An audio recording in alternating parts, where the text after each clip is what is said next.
this all happened in like a 3-week span. He was just like, yeah, listen, I'm so motivated. You don't understand. Like, I want to be the new Bjergsen of the NELCS. I'm going to win championships here. Like, he's going with the owner, like, fucking listen, get ready to hang a banner up there, baby. We're going to win next year. And then someone goes, oh, have you ever played PUBG? And he goes, I fuck around with it a bit, but I'm not that interested, you know. Like, I prefer CS if I'm playing shooters. He goes, it's like PUBG, but you play cartoon characters and do dances and can build stuff. And he goes, right, fuck y'all. Tell me when the season starts. But what the fuck's this? Well, like a 2-week span, he's just gone completely.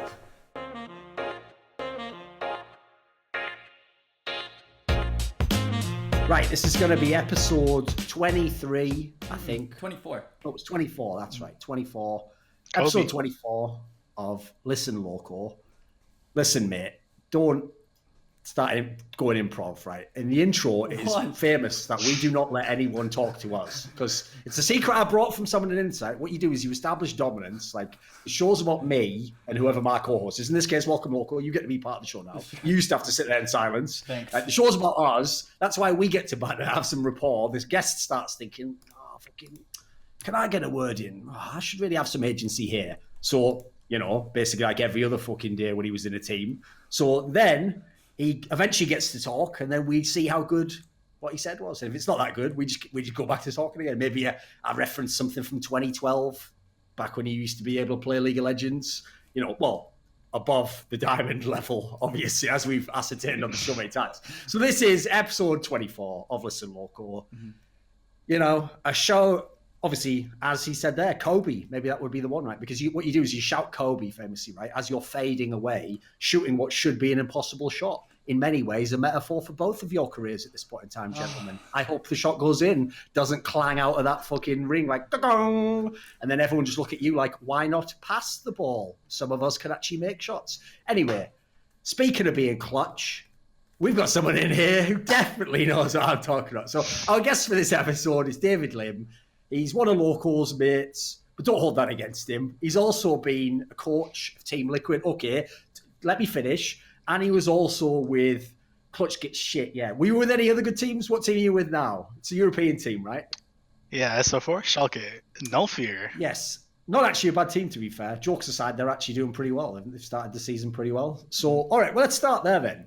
So, how actually did you get involved in the coaching scene? Like, weren't you already on some of the teams and like a different role, and then you like sort of got moved to the front as people left or something? Was it along those lines? So people actually don't know how I started, but I was around 200 points on the NA ladder, and Steve put out this job posting for a coach, and I interviewed with Steve and Mark at the time, and they wanted a bilingual Korean coach, and I was bilingual. I didn't have much experience, but I coached basketball for 5 years for my high school, and what kind of year was this, by the way, like roughly? This was 2016. Right. Well, I mean, to that point in time, there'd never been a good bilingual Asian coach actually in League of Legends. So you would have been the first. So, well, anyway, keep going with the story. What happened? So they had Loco, but Loco only wanted to do content. Sorry, my bad. Yeah, I forgot all about him. Yeah, you're right. Yeah. Wait, no. So this was was 2016? Late 2015. It was after the MSG run where he'd already smashed his keyboard and his whole relationship with Dardoch was already ruined, right? No. I was there for that. I was actually in the scene with the KD. Then it must have been end of season 5, so end of 2015. Yeah, 2015. Yeah, there we go. So they hired some football guy. We don't really talk about that. And then that didn't work out. And I was hired to help out, but I wanted to be remote for a time because I was finishing my semester. So I was helping out their academy team. The academy team was Dardoch, Dardoch jungle, Zig top, Youngbin mid, Fabi AD carry, and Matt. And then we were playing we weren't even in Challenger yet. We were playing outside of Challenger, just in Academy League. Like we played some tournament called HTC Ascension that Steve hosted, and we won. And then we played open qualifiers for NACS. Wait a minute. Team Liquid entered a competition that Steve himself was hosting, won it, then Steve essentially indirectly like crowned himself champion of his own tournament and gave himself his own money. Like, that's either the dumbest money laundering story of all time, or it just shows that the meme was, like, it didn't catch on early enough. This guy should have had that meme, like, 3 years ago. That's next level. Dude. What did he do after that? Give himself Employee of the Month at Team Liquid headquarters. The fuck is this story? Sorry. Anyway, that's a sidetrack there. Keep going. They won the Ascension tournament. We won the Ascension tournament, and then they flew me out for open qualifiers. And the main team was struggling. There was some discord with some of the players there, and Loco stepped in, and they liked Loco. He's knows League of Legends. He's not a football coach.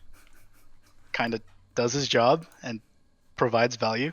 And they kept going with Loco, and we won open qualifiers while I was there. This was happening at the same time, and we went like 13-0. And Loco had a choice, but not really a choice, because Steve wanted to work with or give me a chance to have me for helping him with the LCS team for the next year. And that's kind of how I got started with Team Liquid back in 2015. And then what was the situation? Like, you were Loco's assistant coach or something? So we were supposed to get an academy coach, but we couldn't really find one. So then it just... Okay, so Mark was supposed to be the academy coach temporarily until we found one. And then we never found one that kind of suited the situation. I'm sure they tried really hard, but we never found one. So then it kind of became Loco solo coaching the LCS team and me just doing the academy team.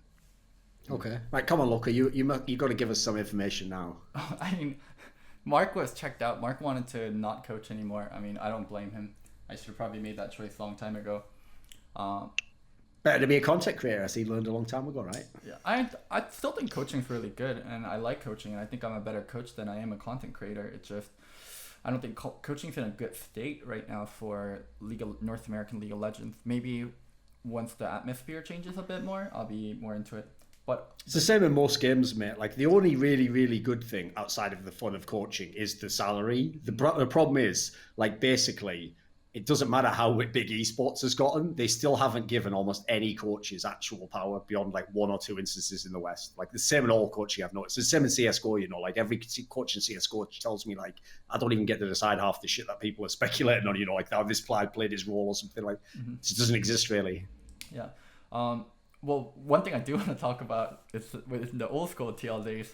You know how people talk about TL now, like, oh, TL has so much money, paid by Steve. We were dirt poor, TL. I never got to see. Of course, this is before they got the millions, yeah. This is before he took any investment in. I just remember this hilarious story. So Phoenix was going somewhere, and Steve like called him an Uber, and then I randomly got a call from Phoenix. I was like, what the fuck? Why is Phoenix calling me? And then he's speaking to me in Korean. He's like, Loco, there's a stranger in the Uber with me. Oh, I accidentally pressed the... My Uber. My Uber. Share the drive or some shit. My Uber. No, it was not on accident. It was not on accident. So when we were fetching players back and forth from places, we used to call Uber pool. Oh, right. No, I said poor, but I meant Uber pool. It might as well been Uber poor. Because like Phoenix thought he was getting kidnapped because another person got into the Uber with them. And he was like panicking. He's like, Loco, I'm gonna get kidnapped. You should have just told him, listen, mate, I wouldn't worry about it. You're literally, as far as they're concerned, a guy who just can't speak English, just an unknown Korean guy. And unless they've got like a real version of Azir, there's literally nothing that you're worth. So they wouldn't even trade back for you. So yeah, but you know. Anyway, keep going. I mean, there's other stories too, because the roster that I had was, for Challenger, a pretty good roster with like Dardoch, Matt, and Zig. And there was a team called Ember at the time. And yes, Ember was touting their salaries, and they were pretty much poaching our players, and Steve just couldn't match their salaries because, like, Steve would always say this famous saying. Yeah. Steve would always say this famous saying of, I need to put a second mortgage on my house to pay these salaries and stuff. So like TL actually went through some rough times before the paid by Steve.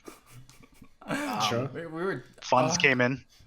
Yeah, I mean, because people think of like TL back then as like, oh, there's C9, there's TSM, and there's TL, like as the big orgs. TL was big in size, but the money they were paying to players and staff and everything was like incredibly small compared to other teams. Like Steve was actually a very shrewd businessman back then, where nowadays I feel like he's a very I mean, he just do it big, think big, and do it big. I think that's his like tagline on Twitter or something. And it's been more about that, where old school TL was like everyone just like bootstrapping, like pizza Mondays, like that would be our cater food. Oh my god. Pizza Mondays, and like people's girlfriends working for the team and like cooking, like oh my god, like goddamn old school TL was like it was a fucking mess. And we would anytime like we would need something, like it was like pulling teeth out, like we couldn't get anything. Like we wanted a TV, and then to get a TV we'd have to like someone would have to give up their TV downstairs to make sure like we have a TV that we could review off of. If we wanted to go anywhere, Steve's like, make sure you film that, make sure we do content around that. Like we just did anything possible just so we can make ends meet.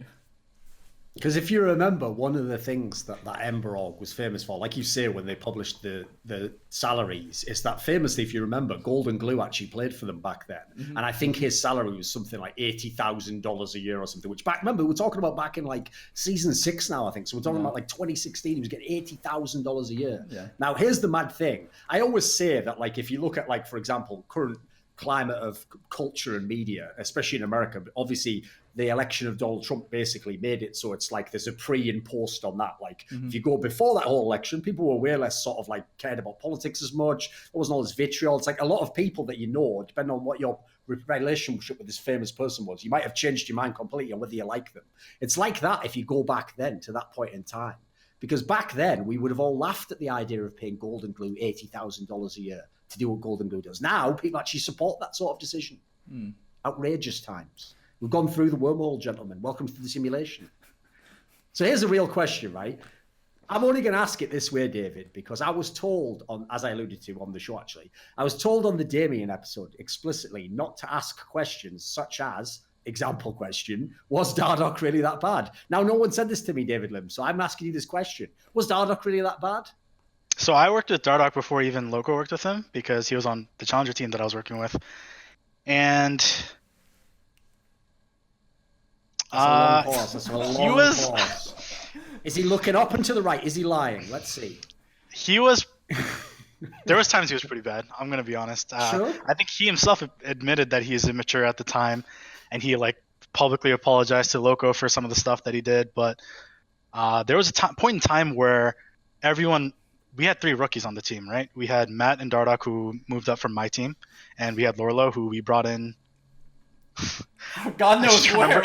I just remembered why we brought in Lourlo. Oh yeah. And what happened to our previous top laner, but I think that's something we can't talk about. We can talk about. So we had Quas on the team, and then something happened with Quas where Quas couldn't be on the team anymore. We can't say what happened, but something happened. You can't say it. Yeah. All right. I heard he was sort of. Let's just say he partied too much and it went really badly in an interpersonal relationship with someone in the team, and then he just got kicked out, right? That's a good vague way of describing it. Yeah, just to say we're all on the same page. Like people, if you can hear from that, we obviously can't tell you the story, but you know, some fucked up shit happened that had nothing to do with League of Legends. So yeah, he was gone then, right? Yeah.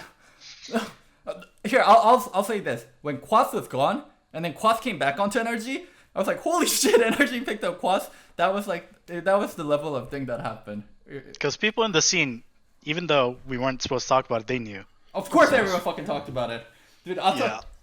Oh my god, dude! Like when teams have something that happens, like everyone finds about it instantly. Like no one can keep their fucking mouth shut.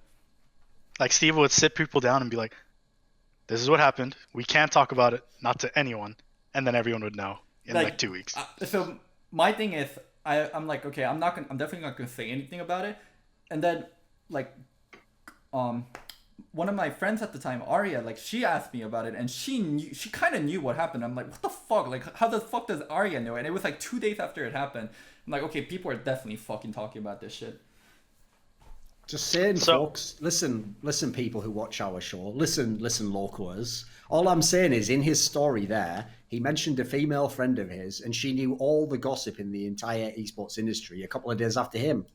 Draw your own conclusions. What I've been telling you the whole time. Breadcrumbs. Follow them. Figure out what I'm telling you, boys. Anyway. Right, yes, David, what was your story going to be about Lourlo and Dardoch? So it was Lourlo, Dardoch, Matt. There was 3 rookies, and there was a point in time where Loco knew really well how to teach the fundamentals of how to play the team game. So they really respected Loco, but then they started getting. I mean, we started winning, and Dardoch got a huge name. You know, he started playing Nidalee and like was one-shotting people, sniping people, and we were hard carrying games, and looked like TL was like doing really well.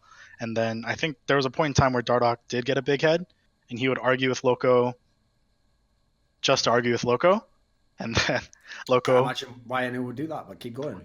Loco, also kind of being Loco at the time, would argue back. And there's this really. That must have been before he discovered about kindness and being humble. I think we got that. That was before in the timeline, yeah, Loco. That was about 5 minutes ago. Yeah, keep going.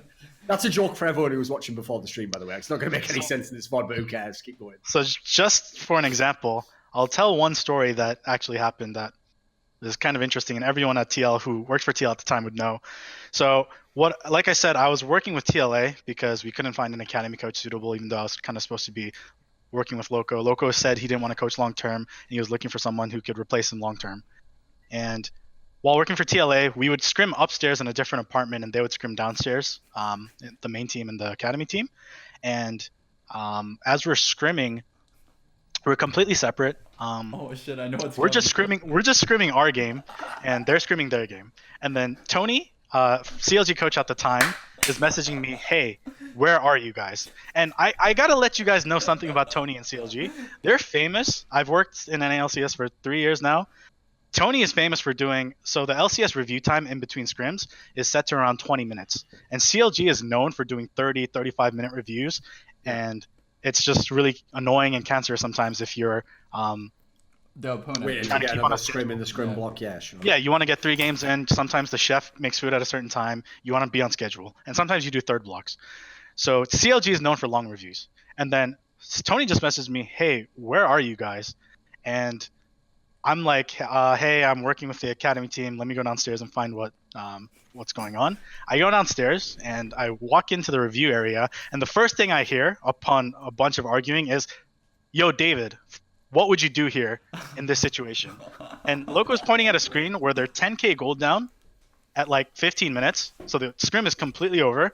And they're arguing about a macro play for over 45 minutes. So Tony told me we were waiting for 30 minutes in lobby, which means they usually do 30-minute reviews, 30 to 35-minute reviews, and then they waited 30 minutes in lobby. So they took an hour to talk about a situation where they're 10k gold down at 15 minutes, and they were just arguing the whole time about it. And kind of things like this where most of the times, in terms of the gameplay, Loco would be right, and Dardoch eventually admitted so later on. He said, like, I mean, I'm going to guess it's usually just an example of, like, you know, from his own individual perspective, he thought it was the right thing to do, but he didn't understand how the team could work together or something, right? Exactly. It was very so it's similar not to like 100% that. wrong. It's just he doesn't see the bigger picture, presumably. But at the same time, I'm pretty sure Loco would agree with this philosophy now. Being 10k gold down and trying to figure out a macro situation which you're pretty fucked in really isn't going to help you win the next week's LCS game. You It already really made doesn't. 17 mistakes earlier Yeah. that got you in that position, right? The problem is, it's not the macro play that I guess I'm picking to die on. It's just some of, like, when you have like a 15-minute game or when the games are over, you need to get what you need to get out of it. Like, you need to learn what you need to get out of it. And the most frustrating thing about that team was we kept making the same mistakes, and players weren't willing to learn like what we needed to learn to like go and fix that mistakes, and the blame always fell on something else. So I think that's what, like, during that era, I started by not being stubborn, and then there's some things I had to be incredibly stubborn on because we're just making the same mistakes. Our players aren't understanding how to learn that part of the game, and I think that's why I do remember, like, I being. I'll bet you. incredibly Here's the terrible. thing, Loco. Like, this isn't even flame, but I bet in that moment you actually like realised that, as tough as I'm sure it is to coach in TSM, you're sort of starting ahead of where you are if you're in a team like Team Liquid, right? Because like the level of professionalism of the players so much higher, usually better players as well. I'm sure like coaching is easier to some degree when you're with better players, right? It is, and with better players comes a lot more ego too. But like the frustrating part about coaching TL is, one thing I'm like extremely good at is you can give me a new team, you can give me teams with like 5 people that haven't played before or varying level. I'm really good at getting people on the same page and then getting to where we need to be to start like competing. Like that level up process, I think I do better than a lot of the coaches. And we were getting stuck on those parts, so like that was like just extremely frustrating to me. Like Phoenix's stubbornness, Piglet's stubbornness, Dardoch's stubbornness, Lourlo's stubbornness, like even Matt's stubbornness. I thought like the players that we had at the time were incredibly stubborn, and I wish I knew how to deal with it better because I had the game knowledge and I knew where we needed to go and what we needed to fix. I didn't have, I guess, like the people skills or like the buy-in from players to actually fix the problems. Okay. Right. We will, by the way, we will in this episode get to talking about some current League of Legends shit. But if we get someone on who knows some of the behind the scenes info, we have to ask him some questions. So, okay, here's another question for you. Mm-hmm. What the fuck was anyone in the Team Liquid organization doing seriously representing that whole like Year of Lourlo as anything but a meme? I assumed when that happened, mate, that was a meme. Like the Year of Lourlo, I thought, oh, they're just joking, right? Like as a way to big up his confidence. When Steve actually went at Kelsey Moser on Twitter, like implying that it even could have happened, I was like, I just wanted to be like, homie, stay in your motherfucking lane right now. Your lane is accountancy, doing deals. Like, you don't know what the fuck you are talking about. Your Lourlo's going to be the best fucking top laner of the year. I don't think so somehow. What, have you secretly booked a flight where you're going to kill all the other ones? What are you talking about? So anyway, that's a long way of asking, what would the deal with the old Year of Lourlo, my homeboy? So the Year of Lourlo actually was my year after Loco left. But you have to understand with context, there was a Korean boot camp that was well documented in an HTC episode called Breaking Point. But during that boot camp, one of the actual bright spots of one of our players was actually Lourlo. Like during the boot camp, it was like solo killing like Smeb during scrims, and they were like going. There was points in times where they were doing really well in scrims with some sub jungler named Beast, and Lourlo was actually popping off a lot, and it was like Tank Echo and Tank Fizz and like this random meta that like kind of lived during that off season and then kind of died off towards the start of the season. And he came back to NA and wasn't performing like that, but we saw the scrims and we saw that he was doing really well. And then I think the meme birthed when we went to IEM and we actually got third, fourth in an IEM with me coaching. I think it was, right? Yeah, it was IM Kyungi, and he killed Cuve, and Cuve just came off of Worlds, and he played really well, and he was really well respected. And even though SKT won, there were like Cuve was playing really well in the Samsung SKT series, and he solo killed Cuve in like a tank versus tank matchup. And I think like someone said Year of Lourlo. Like I don't even know when Steve went at Kelsey, so I don't know what the timeline was, but I think that's how it started. Okay. I wasn't on social media that much that year for obvious reasons, so I don't know what happened with that, but that's kind of how it started. So people in the org kind of rated Lourlo pretty highly, and Steve had him. There was actually points in times where we could have moved him and gotten like some players that are known to be top tier in the LCS, but he had a 3-year contract. Lourlo was super young, and Steve always believed that he would be, super good. So that's kind of how I think Steve was backing that up. That'll be why he went and fucking sold him immediately afterwards to Golden Guardians and didn't put him on his academy team, or indeed keep him for the face of his franchise going on in the future. Bearing in mind, esports valuations only increase almost exponentially every single year. Therefore, it never makes sense to actually give a player like that away, because if they're ever going to become really good later, you'd never be able to buy them except for a much increased higher value, and you could have had all those years of them developing and become really good. So that's the end of this insurance commercial. You may die if you take these pills, the crazy pills that Steve took before he said Year of Lourlo. Right, moving on. Wait, I want to touch all that up really quick. Yeah, go on then. Jump in. Players like Lourlo, players like Lourlo, which would be young players that have high mechanical ceilings and that have high pop-off moments and are really good teammates, owners can actually fall in love with and falsely identify them as franchise players for them. So problem with Lourlo is just understanding the map overall and having a very high understanding of the game. Lourlo is someone that's played World of Warcraft, Dota, all these games from a very young age, so he plays very well, and the way he plays is very fluid. But he, when I coached him when he first started on TL, he was still making some of the same mistakes on Golden Guardians. And then after my situation with Golden Guardians, I kept in touch with Tyler, the head coach that took over after me, and Inera afterwards, and they said he's still making the same mistakes. I actually do think Lourlo, there's just a wall that Lourlo hasn't broken through since he started playing and playing the whole map. And I think that's a case where I see it a lot where owners identify a young player, oh, this player's really good and he can break through this barrier really well. And it's not often the case. fixing someone's understanding of the game and like actually getting them to see the whole picture is like something really, really hard, especially when they had success or some sort of success, like doing it their way. So I see it a lot in the industry and a lot in even like LCS nowadays, where owners falsely identify a young player that can't improve on certain aspect as a franchise player and hold on to them really long, or like hold them in really, really high regard.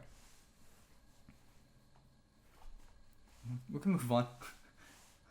That's the end of his story, right? It's just a common pattern that I see with like a lot of other orgs too. Well, I will say this. That's why I said there that I don't really buy the angle he really believed he was going to develop in. I figure he must have known by the time it was the end, like, oh, we gave him this chance for a few years, because like that is the thing that I think owners go way too ham on, is they always, like, owners seem to think you can take potential to the bank and fucking cash it in and one day take it out. Oh, I've got all that potential stored up. It's like potential means absolutely fucking nothing, because the amount of people who have potential and the amount of people who make it is like insane amount on the potential side, or very few people on the other side. That's just even pros. Like there's loads of people you could go find now in solo queue are probably mechanically as good as like some bottom tier LCS player, but that player will probably never make it in all the other areas. So I always say that the only time I believe in gambling on potential is either you're in a small org that doesn't have money, you pretty much have to there. There's no point just taking like there's no point. Like, because generally on that gamble of do you want potential or do you want something like proven but maybe not as high as the ceiling of the potential, I would always take what's proven at the moment, because you can actually, you know what you can do with that. You know how you can coach them, what they can do in the game. The only time I wouldn't do it is if you're either on such a bad team that the only proven player gets like a washed up player, like don't sign Kiwi Kid for the 7th LCS, no, let someone else play then. Or if you are a top franchise like a TSM, yeah, you can gamble if it's some like rookie that's like looks insane, not just good. I don't care about like, oh, he looked good in scrims. No, if you get some like Jensen type motherfucker, yeah, sign that guy, because that's worth the gamble, you know. But I do think owners go way too ham gambling because they think that way, right? They think, but if it works, I can have this guy for 4 or 5 years. It's like that's so rarely ever happened. I mean, TSM just gambled on Mike Young last year, and that, of course, yeah, absolutely. Mike Young is like the typical like out of like college, like, oh, #1 draft pick, like this guy can't be a miss. Like he won a Heisman, he won the MVP or rookie of the split. Like he had a great showing in Rift Rivals, and then he shows up to the NFL and it's just not the same. Like it reminded me so much of like college quarterbacks, like going to NFL and like failing miserably and being a bust.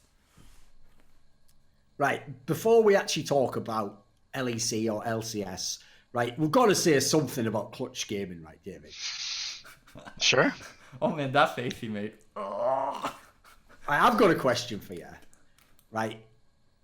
I think, bearing in mind you already played a cameo role in Breaking Point. Now, admittedly, there were a lot more ridiculous people in that show to take away a lot of the flame from you. You didn't seem to get much, you know. When you got into clutch gaming and you guys lost in the semi-finals, and there was that video where you attempted to give that speech to sort of like, you know, like let's like seize the moment. Let's like take this moment to reflect on what's happened. And it got really awkward because you realized that you'd got into the position where you were sort of saying like, even though we lost, I'm really proud of what you did. But then you kept trying to like sort of back out of it and go like, not that losing's okay, but the way you played though was good. Obviously we don't want to win, but it's like you kept just doing like a million disclaimers. What was going on with that speech? Like, what went wrong with it? So I think the speech you're talking about was when we lost to 100 Thieves. Spring, yeah, in the semis. When we lost to 100 Thieves. I'm gonna be honest. We just played a 5-game series, and we were in the studio for 7-8 hours, and I was pretty much dead, and I was so exhausted. We were screaming. We were every single during the start of the game. If the game was like pretty much in our favor and we were probably gonna win, we were already talking about 3 or 4 things that they could do, and we were analyzing the games. We were talking about what are we going to say to make sure that players know what to do for next, and working with all our coaching staff to make sure that we're in a position to win, you know. And I was pretty exhausted after like an 8-9 hour day, and I was just verbally spitballing what was on my mind, and I think that's just kind of how it came out. But obviously the message was, what I really wanted to say was, I mean, I think we really outperformed what we actually should have done. Yeah. And people were joking. Like, it was so bad that we were willing to joke, but kind of half mean it, that like people had vacations booked right after the TSM day. Right. You know, Okay. and like we would joke about that. Like we were screaming TL a shit ton because I have connections with TL, and TL like when playoffs work, you can only scrim like 2 or They're 3 on the other teams side of the because bracket. Yeah. yeah, and TL found their groove. It was really good TL meta. It was Caitlyn meta, Caitlyn Ash meta. Doublelift could win both sides of that matchup, and pretty much whoever won bot lane got full control of bot river, and it was really hard to play if your bot lane was losing, and we were losing to TL in like 20 minutes, like 8 games a day, every single day, while leading up to TSM, and we beat TSM, and we took 100 Thieves to game 5, and honestly, if we snowballed that a little bit better, or I think I learned from that game, especially if you're in North America, when you go to game 5, you just pick late game, and you don't pick the snowballing early game, in my opinion. And I actually think that applies to most regions, mate. Like that used to famously also be the case in Korea. It's like the team that tried to do the early game shit, there's so much pressure on them to make it work that like the team that just chills and plays like just doesn't take any risks usually wins, from what I've noticed. yeah, so we picked like an Olaf comp and Olaf Morgana comp with bot prio and like jungle prio. I just learned we just gotta pick late game, pick Zac. You know, they've been playing for 6 hours. You know, they're gonna make one mistake, and eventually you're gonna out team fight them and win. And that's kind of how they won. So it was a really close series, and I think we were all happy that we got to there, beating TSM. Okay. But at the same time, obviously, like we're not gonna start celebrating because we just lost the game, you know. So it was like a mix of emotions and fatigue. So that kind of just came out. Because I just wondered, in Loco, you give me some insight on this, because the problem was when I heard that he followed you as the coach in TL, and then that was obviously the terrible year for TL. It all went to shit. Like obviously Dardoch didn't even end up on the team anymore. Then he went over and he was in clutch, and they had this good run now. And I saw this speech, like that seemed like his problem really is like he's trying to be too nice a guy. Like he's trying to be friends with the players as well. Because normally your coach would never tell you in a game you lost, like, oh, great game or something, you know. Normally like the traditional coach is sort of the guy who's like, you know, we've always got to work to do what's next best. And it's like your friend or your dad who tells you like, oh, you played a great game, son. Like it's like you get it from different people, you know. So is he just too nice a guy? He does seem a bit like that. And David's definitely closer to players than I am, and I'm more, you just fucking work, you do your job, I'll do mine, and let's not like fuck with each other. Where David, it has its cons and pros, no? Where sure, a lot of times like players would go to David instead of me whenever there's like emotional problems or internal problems on the team, even though I was head coach. Because if players came to me about their emotional problems, like I would give my best advice for it, but I'm not a very big sympathizer. I'm more so, hey, this is how you can solve the problem. You should go solve the problem. And I mean that's just how I am, and also that's. Again, that's before Loco became kind and caring and humble, in case anyone was again listening before the show. Because I'm waiting in the story where that fucking comes in. I don't think it ever comes in, do you, David? I think you just said that. And David's someone that's closer with the players. So one of the pros is going to be he's going to be more synced with the players. Players are going to be able to depend on him emotionally. And a con would be, maybe he's too close to the players and stuff like that happens. So it's just a style of coaching. There's no right or wrong. Like sometimes like people just want to someone that it's more by the X and O. Sometimes people want just someone that's more like friendly with the players. It's like that in professional sports. Also, Sean McVay is like a good coach. Where's the next fucking college offensive genius? We need him on our team right now. Like Brad Stevens is doing well. Like where's like the college coach like that's flexible and that's like a magician. Like everything's just so fatty in like real sports and esports too. Like there was a period where they wanted get me all the Korean coaches right now. We want a Korean coach. Like Loco, okay, now get Kane, now get Reaper, give me all the former old school Korean coaches that want to come over, get Song, like, and then there's like a period, oh, Weldon's a good coach, where's all the fucking psychologists? Get me all the fucking psychologists in the world right now, like, everyone come coach our team if you're a psychologist, like, TSM has a sports psychologist, we need a sports psychologist, like, esports and sports, I think, are both so fatty, like, a team finds something that works and everyone else is like, we need to go do the same thing, so... I mean, to answer your original question, yeah, I think that's like a con or like a problem of David coaching, but it comes with like the style and it comes with like David. Okay. Because I wondered, David, like, obviously people know the Dardoch example. It's not exactly it's your fault. Like, Loco couldn't deal with him. You couldn't. In fact, probably no one could, because it's more like he had to himself mature to some degree. And quite frankly, who even really knows? Maybe now he still has problems. We can't really know. But an example I thought was more interesting in some ways was when you had Febiven, because he's someone who, if you look at his own history, he's had his own history at times with different coaches he's been with where hasn't been a great relationship or with them. So what was the challenges of trying to like reach Febiven and get him on board? Because obviously it didn't work out ultimately, but it doesn't mean you didn't learn something interesting in the way. So working with Febi, he was actually pretty interesting. In spring, he was really good. In spring, if you actually look in solo queue, he hit rank 2, and he was tryharding for his life. And he actually gave a little speech like, "Hey, we all signed like right after we lost in Miami. Hey, we all signed 2-year deals, and we're, like we're in it for the long run. And I think we had a pretty good Funny in first hindsight, split." but yeah, keep going. Yeah, that's what he said. We had a pretty good first split. We clinched playoffs week 7. Like we had a run where we went on an 8-game win streak or a 7-game win streak, 8-1, and he was like a really crucial aspect to the team in spring. And then in summer, he was a lot less motivated. He was playing, like jokes aside, he was playing a lot of Fortnite, and he played 0 solo queue games over the whole break in between splits, and he just wasn't the same type of leader that he was in spring. And That sounds like his little bitch. Whoa. Yeah, and Whoa. well, He's a fucking pro player getting paid an enormous. If you guys knew how much fucking Febiven was making on his salary that year, you would all hate this motherfucker. And I'm not saying you should, by the way, don't, because these are like young people who don't know what they're doing, like they've just been thrust into fame and fortune and stuff, all on based on how good they are at video games. So it's no surprise they're completely out of whack, but that is pretty outrageous in some ways, David. Come on, man. But he wasn't even fucking dialed into the concept. Also, it's really hard to kind of deal with that because like he's a crucial aspect to our roster, and he's someone that is unreplaceable. We can't in the middle of the season kind of just get someone at Febiven's level. Get Golden Glue. And again, ironically, now what people actually want fucking teams to do. I don't know why. Do you want your team to die? Because it's how you get your team to die. So keep saying that if you want fans. I think. Great. If y'all want to start hating on fucking Niski, get Golden Glue in there, mate. You'll be fucking crying for Niski to come back in about 5 weeks. Anyway, keep going. Sorry, I interrupted. So yeah, like there was a point in time where definitely Febi recovered and he was like trying to get back into the groove again, but it was really tough because he was such a good leader for spring and he was really crucial in.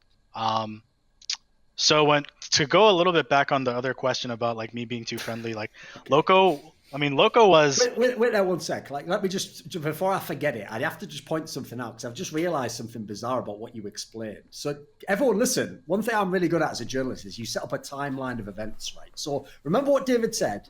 He said that Febiven was actually playing really well in the spring.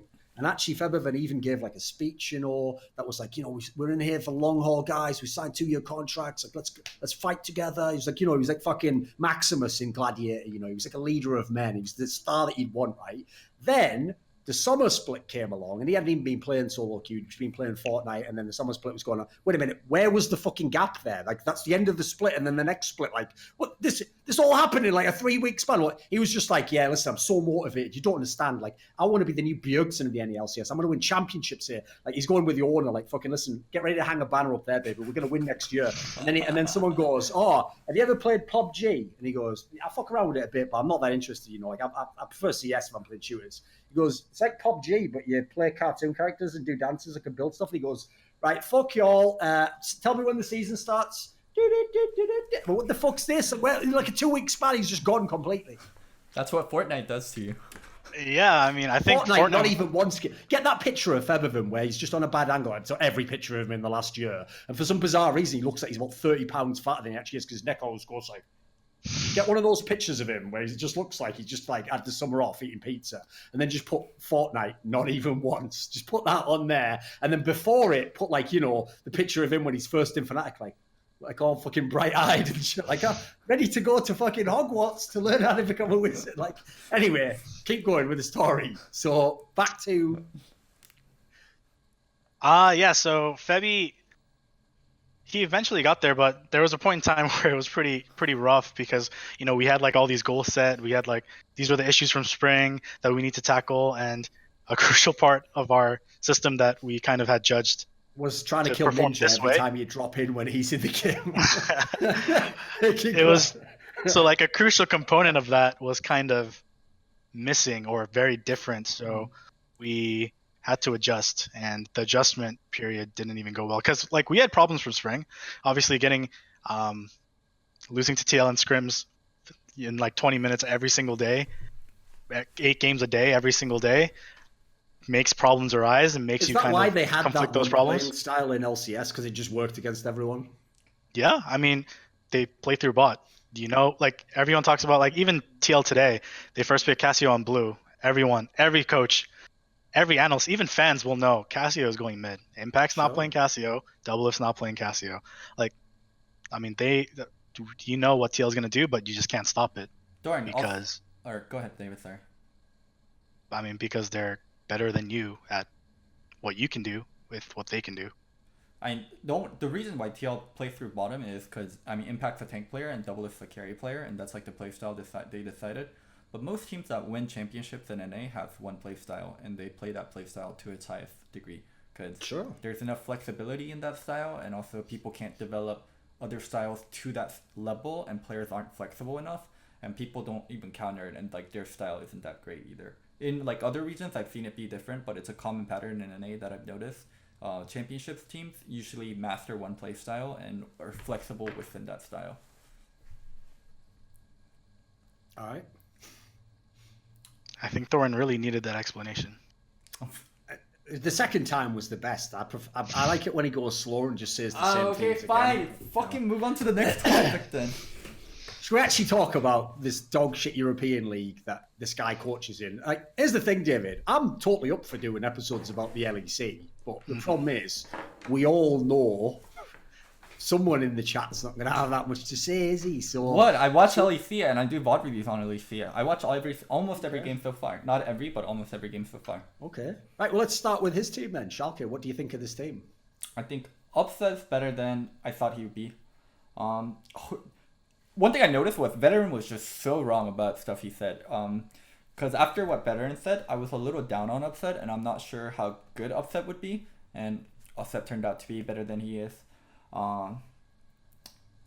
What's your opinion on Upset? And then I want to kind of lead into Abadage. Where do you think he places within like the European teams? I think Upset's the best AD carry in Europe. Over Hansama, over Perks? That's a bold statement. Could you elaborate? From what I see in scrims and what I see on stage and how I talk to him and what he thinks of the game, I think he really understands bot lane and understands the maximum of what his champions can do. So when I see him play, I think his play speaks for itself, and especially in the last 2 weeks. There was one game where G2 destroyed us, like honestly. But with the exception of that game, I think he outperformed the other AD carry in lane and losing matchups. He played team fights really well on stage in a high pressure situation, and I think he is easily the best AD carry in Europe. Okay. So the thing I heard was he did really well in last split too, and he was ranked 3rd behind. It was who was it? Reckless first. Who was the second rated? It might have been Hansama. Maybe Hansama. Yeah, Hansama, Probably and they put Upset 3rd. And one of like the knocks on him was during playoffs, like he tends to shy a bit. Like, do you think that's gonna be a problem? I don't know. We haven't been to playoffs, but from everything that I've worked with him and talked with him about, it doesn't seem like he's scared of the spotlight. He plays extremely consistently and is a consistent voice on the team. And just the way I can talk to him, even in ways of criticism, it's just really easy to be blunt. And that's something I've really noticed just about working with European players in general, or maybe it's just my team, I don't know. But there's a lot of differences between European players and North American players, and he kind of embodies like that kind of like stigma that people have of Europe of being toxic or whatever. But he's not toxic, but it's like you can be very blunt to him, and if you say this play was bad or what you did here was bad, he doesn't take it personal at all, and he just really tries to think about it and evaluate and we move on. And that's something that I think working with North American players is I've even seen you have to deal with this is very different, where it's like you have a criticism and you kind of have to think, is it worth saying this criticism in a certain manner that it will ruin the next 5 games of the day of scrims, or do you have to say it in a nicer way? And you kind of have to actually make that decision. Whereas while I'm working with this team in Schalke, it's really easy to just be like, just talk about the actual gameplay and talk about, hey, you should have done this, and what you did here, it was bad because of this. And then it's like, oh, you're right. Whereas in some of the teams that I've worked with, or it's not even teams that I've worked with, I just know North American players because when you've been in the scene for that long, you just hear so many stories, and you just talk to players even outside of working with them on like how they saw some of the problems on their previous teams. It's really easy to upset someone. LS describes it as like, if there's some quote, I forget where it came from, but he's remembered, where it's like, he says North Americans would rather be ruined by praise than like improved by criticism, or some witty line like that. And so like the analogy I would give would be, like, 'cause I've noticed a similar trend. It's like, for some bizarre reason, people just, it's not even that like they get egotistical. Their ego is always involved in it when they're North American players. And so if you tell them you did a bad play, rather than think the play I just did was the incorrect play and I could do it, but like what they think is they just hear like, you are bad. And then they're like, what the fuck? No, I'm like, I'm a really good player. And that's why so many NA players immediately jump to that logic of like, but I'm better than you at the game. It's like, well, that's irrelevant, isn't it? It's like someone once said that to me in Counter-Strike, right? Like, oh, you don't know as much about the game as someone else. I said, listen, mate, if this was an exam and I got an F, that doesn't mean your C becomes an A. You still got a fucking C. Like, I could still go, well, that's wrong, even if I don't know the right answer. Like, it's such a bizarre way to think. Whereas, like, actually, that's the part where it's interesting you say it that way, because in solo queue, the kind of person who is like hypercritical is going to just be flaming because they don't know the person they're playing with in solo queue. But if you're actually in a team with something like that could be a good aspect if people are willing to be blunt and just kind of like take it head on if they have a problem. Yeah, I mean, I think it's actually just progresses team growth a lot faster, and just pointing out mistakes for what it is instead of taking it as personal attacks. And I'm not saying that like Upset does this all the time or anything, but it's pretty easy to work with Upset. And Upset, like when I go through VOD review, I have notes and I kind of already think about how I'm gonna approach the point and how I'm gonna deliver it to my players. But like when I'm scrolling through in North America, for some of the teams that I've been on, I would have to kind of do that, and it felt like pulling chains to get them to kind of discuss the point. Mm-hmm. But on this team that I'm on now, it's like I stop at the point, and before I even say anything, players are already talking and discussing, and it's like, hey, this is what I was thinking. Wow, how come you did this? And then I add in whatever I need to add in, and it seems very natural, a very natural discussion that's player driven, that isn't kind of unnatural. In North America, I take notes, and then I'm like, okay, this one I can talk to the whole team about. This one I'm gonna need to talk to them one-on-one about. Like, they're gonna be sensitive about it. I know exactly what you mean. Sure. Where do you think the whole... And that's also a key difference, right? It's like, it's a classic mistake some people make in coaching, that what they think is, well, to be fair to everyone, I should address everyone in public in front of all of us. And, let's have a session where we all discuss our problems. But there's some people where it's not that they're a terrible person. They just can't handle that type of like public chastisement because they immediately feel like attacked, and then they're like trying to do that stupid thing where like, yeah, but he made a mistake. It's like they can't do that if it's one-on-one though. If you get that guy one-on-one, now he has to some degree face his problems, right? And at the end of the day, you want the player to improve that mistake. You don't want to like be right in front of 5 people. Yes. You want to win that weekend, so you have to do what you have to do, whether it's talk to him alone, talk to him, give him extra screen time, whatever you have to do, you just do it so that it's done for the weekend. Well, it's like there was a great quote, like that actually sums up an aspect of coaching I think is underrated, which is exactly what you said. Like in that scenario, let's say you're arguing with the player and let's say you can win the argument, you make the best points or whatever, and his points aren't that good, right? What's the solution now? Now you've got a player who fucking resents you, who's pissed off, doesn't agree with you, and you've basically just berated him in front of everyone, probably eventually, because you have to keep arguing, and both people's fever pitch goes up and up and up. It's like there's a great, actually, Jordan Peterson quote where he says it's the same reason why you shouldn't argue with your wife. Because what do you gain if you're a wife or a husband from winning an argument with your significant other? Like now they're just pissed off for you. Like it doesn't matter if you were right, but like great, now you have to like what's your prize you've won? You get to live with someone who fucking hates you because you just pissed them off, haven't you? Like what you have to do is either just not say it or find a compromise, don't you? Find some way to make it so the outcome's positive for everyone. Yeah, you can't win an argument against your wife or girlfriend. Let's move on to another team. Because there's like huge talking points. What the fuck happened to Fnatic? Turns out that Caps guy was pretty fucking good, actually. So I work with Dylan, and Dylan was at Fnatic. Yeah. So he kind of knows a lot more than what other people would know. But I think in a very broad and vague way, and I can't get into specifics, but I think Fnatic actually had a lot of things that were masked, whether it was in gameplay or other. That was kind of masked, and that like Dylan told me that he did a lot of band-aids.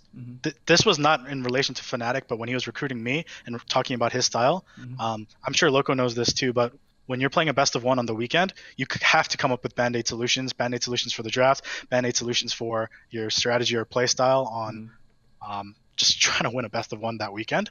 And he said he came up with a lot of band-aids, and there was a lot of rules that were kind of masked through drafting and masked through Caps, just being such a good player.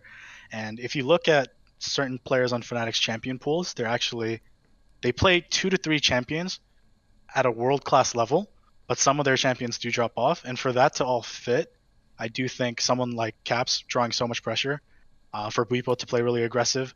Like there's a lot of little things that I think Caps brought that allowed Fnatic to really flourish. Yeah.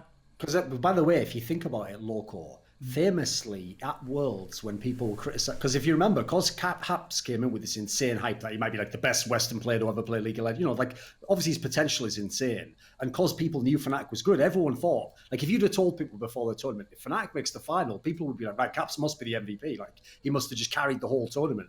But if you remember, even in the group stage games against IG, people already were like hard flaming him. Like actually that was kind of shit even when he was against Rookie, But like if you think about it, throughout that tournament, there were some really weird drafts they did for mid lane. Like sometimes they just gave him a losing matchup. It's like, but if what he's saying here is accurate, the logic might be Caps. It's like that logic, in the NBA, the reason why some players are considered selfish is because their mentality is like, if you're not very good as my teammate, like I'd rather have 2 defenders on me and take a shot than give to you if you're wide open because you're just not as good a player. It's like that in that scenario. Like they'd rather have Caps on a losing matchup versus Bwipo on a losing matchup because maybe we don't know it, but if Bwipo's on a losing matchup, maybe he just ints the whole game, whereas Caps can die, but he might have a chance to win the game. Is that kind of like what you're implying? A little bit. I do think he didn't play to his level against EDG when he played against Scout, but there's just a lot of things when they had domestic success and even success in the group stage that a lot of champion pool things that synergize well with just having someone win that wins mid lane and you can fight through. So like Broxah Lee, Broxah Zinzao, I guess those are like the main ones. Hilly plays a lot of Braum. They 1-2'd Braum against us. So I'll say public information like this. Like they 1-2'd Braum against us, and if they can fight around it and mid lane can get you vision through River and then Braum can just fight. Like there's a lot of picks that they do and a lot of playstyles that they have that work with someone who's makes so many plays in the mid lane. Yeah. I mean, I would imagine like, because Caps is so aggressive, Broxah can always play towards mid. And Hylissang doesn't have to be tied down to bottom, and from Broxah and Caps' lead, he can play towards mid with them and then kind of enable it through that, and they don't have to play through bot lane.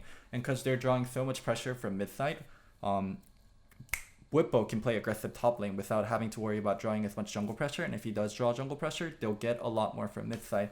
And when you're not winning mid as hard, and when your mid champion pool isn't as wide, all that falls apart. Plus, if people don't like, the interesting detail about that is that he said obviously some of that came from Dylan, who, if people remember, was also the coach the year before they had all this success back in 2017.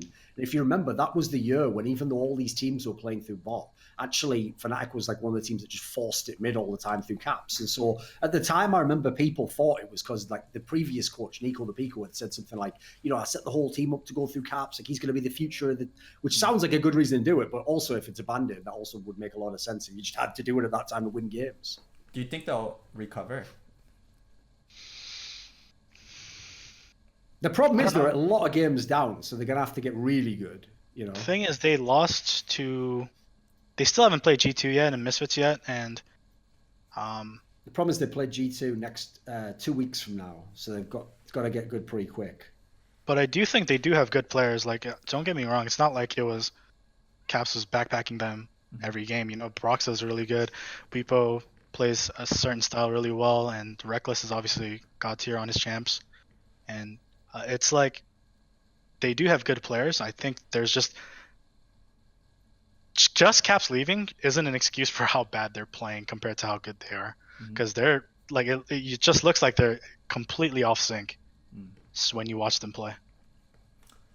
I actually do think it's going to be hard for them to recover, because like Fnatic recovering would mean if Fnatic doesn't make finals or it doesn't even make third or fourth, I think that's like really bad state for them.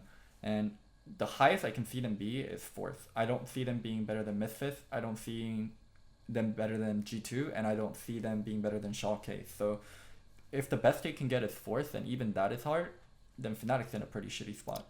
Well, you also have to consider, like, one of the thing about the LEC actually is it's funny that basically is, even though if you remember when franchising started in the LCS, the way you could tell it had started was obviously teams already had all the investment, so they bought loads of players, and even bad teams had like good players who had big salaries.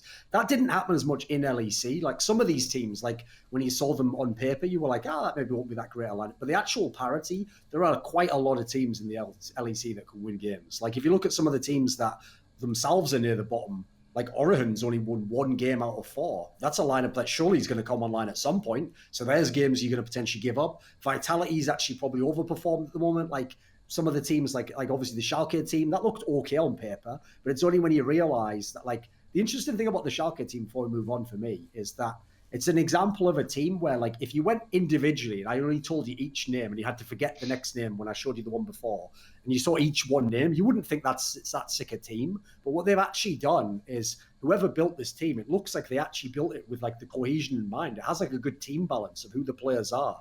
Like if you're going to have Upset, this like super mechanical AD carry player, obviously give him someone like Ignar, who's a fucking lane dominant support player, who's going to play exactly the sort of playmaking champs that can make you be a monster. Then you've obviously got Oduam there in the top lane. Obviously, he's a fucking veteran at playing in that exact style. Who's the jungler on your team again?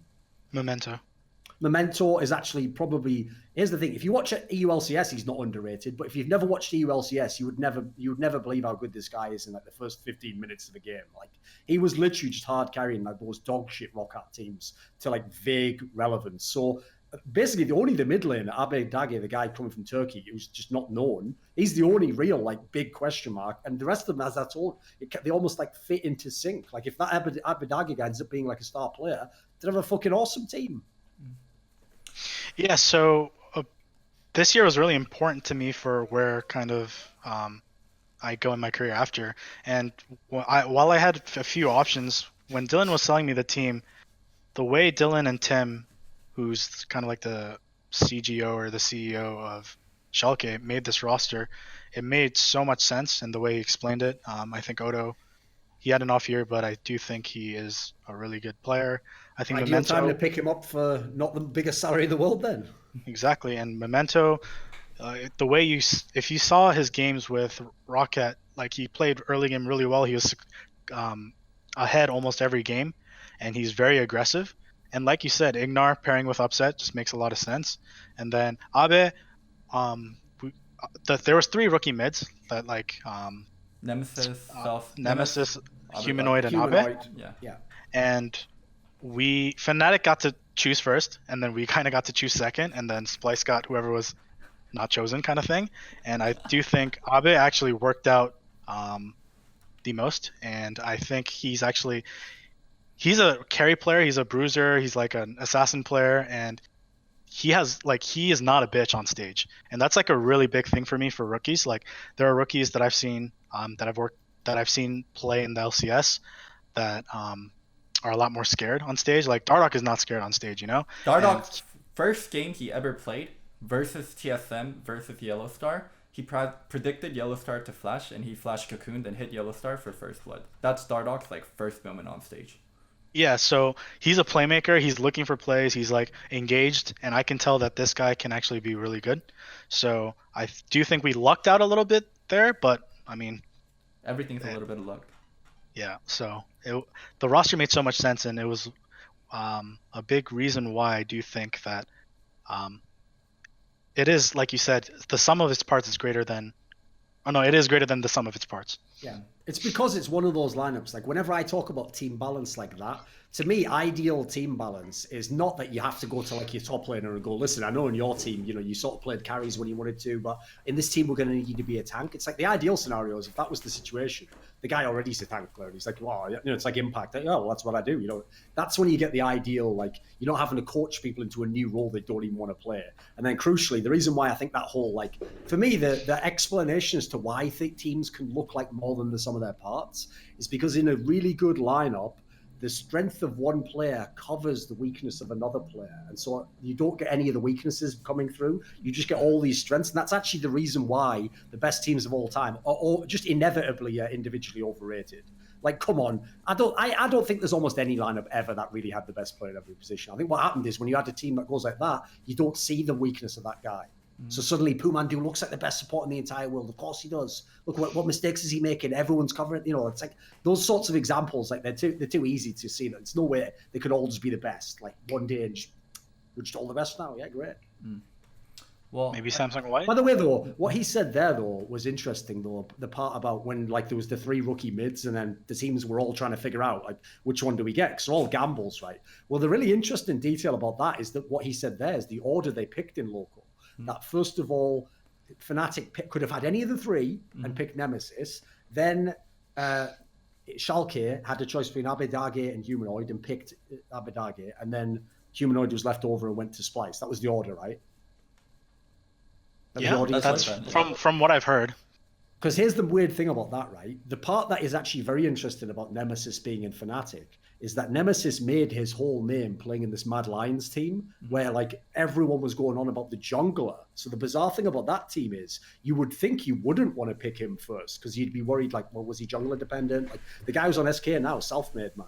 Like you would think, oh, you know, you never know about synergies like that. Whereas actually, that's the reason why a lot of people are like hyping the humanoid guy because I think actually, like, if you take out the context of the team, he's going to end up being the best of the 3. So I'll be very interested because if he does, he was the last of the 3 picked. So that would be quite an interesting piece of trivia to start off with.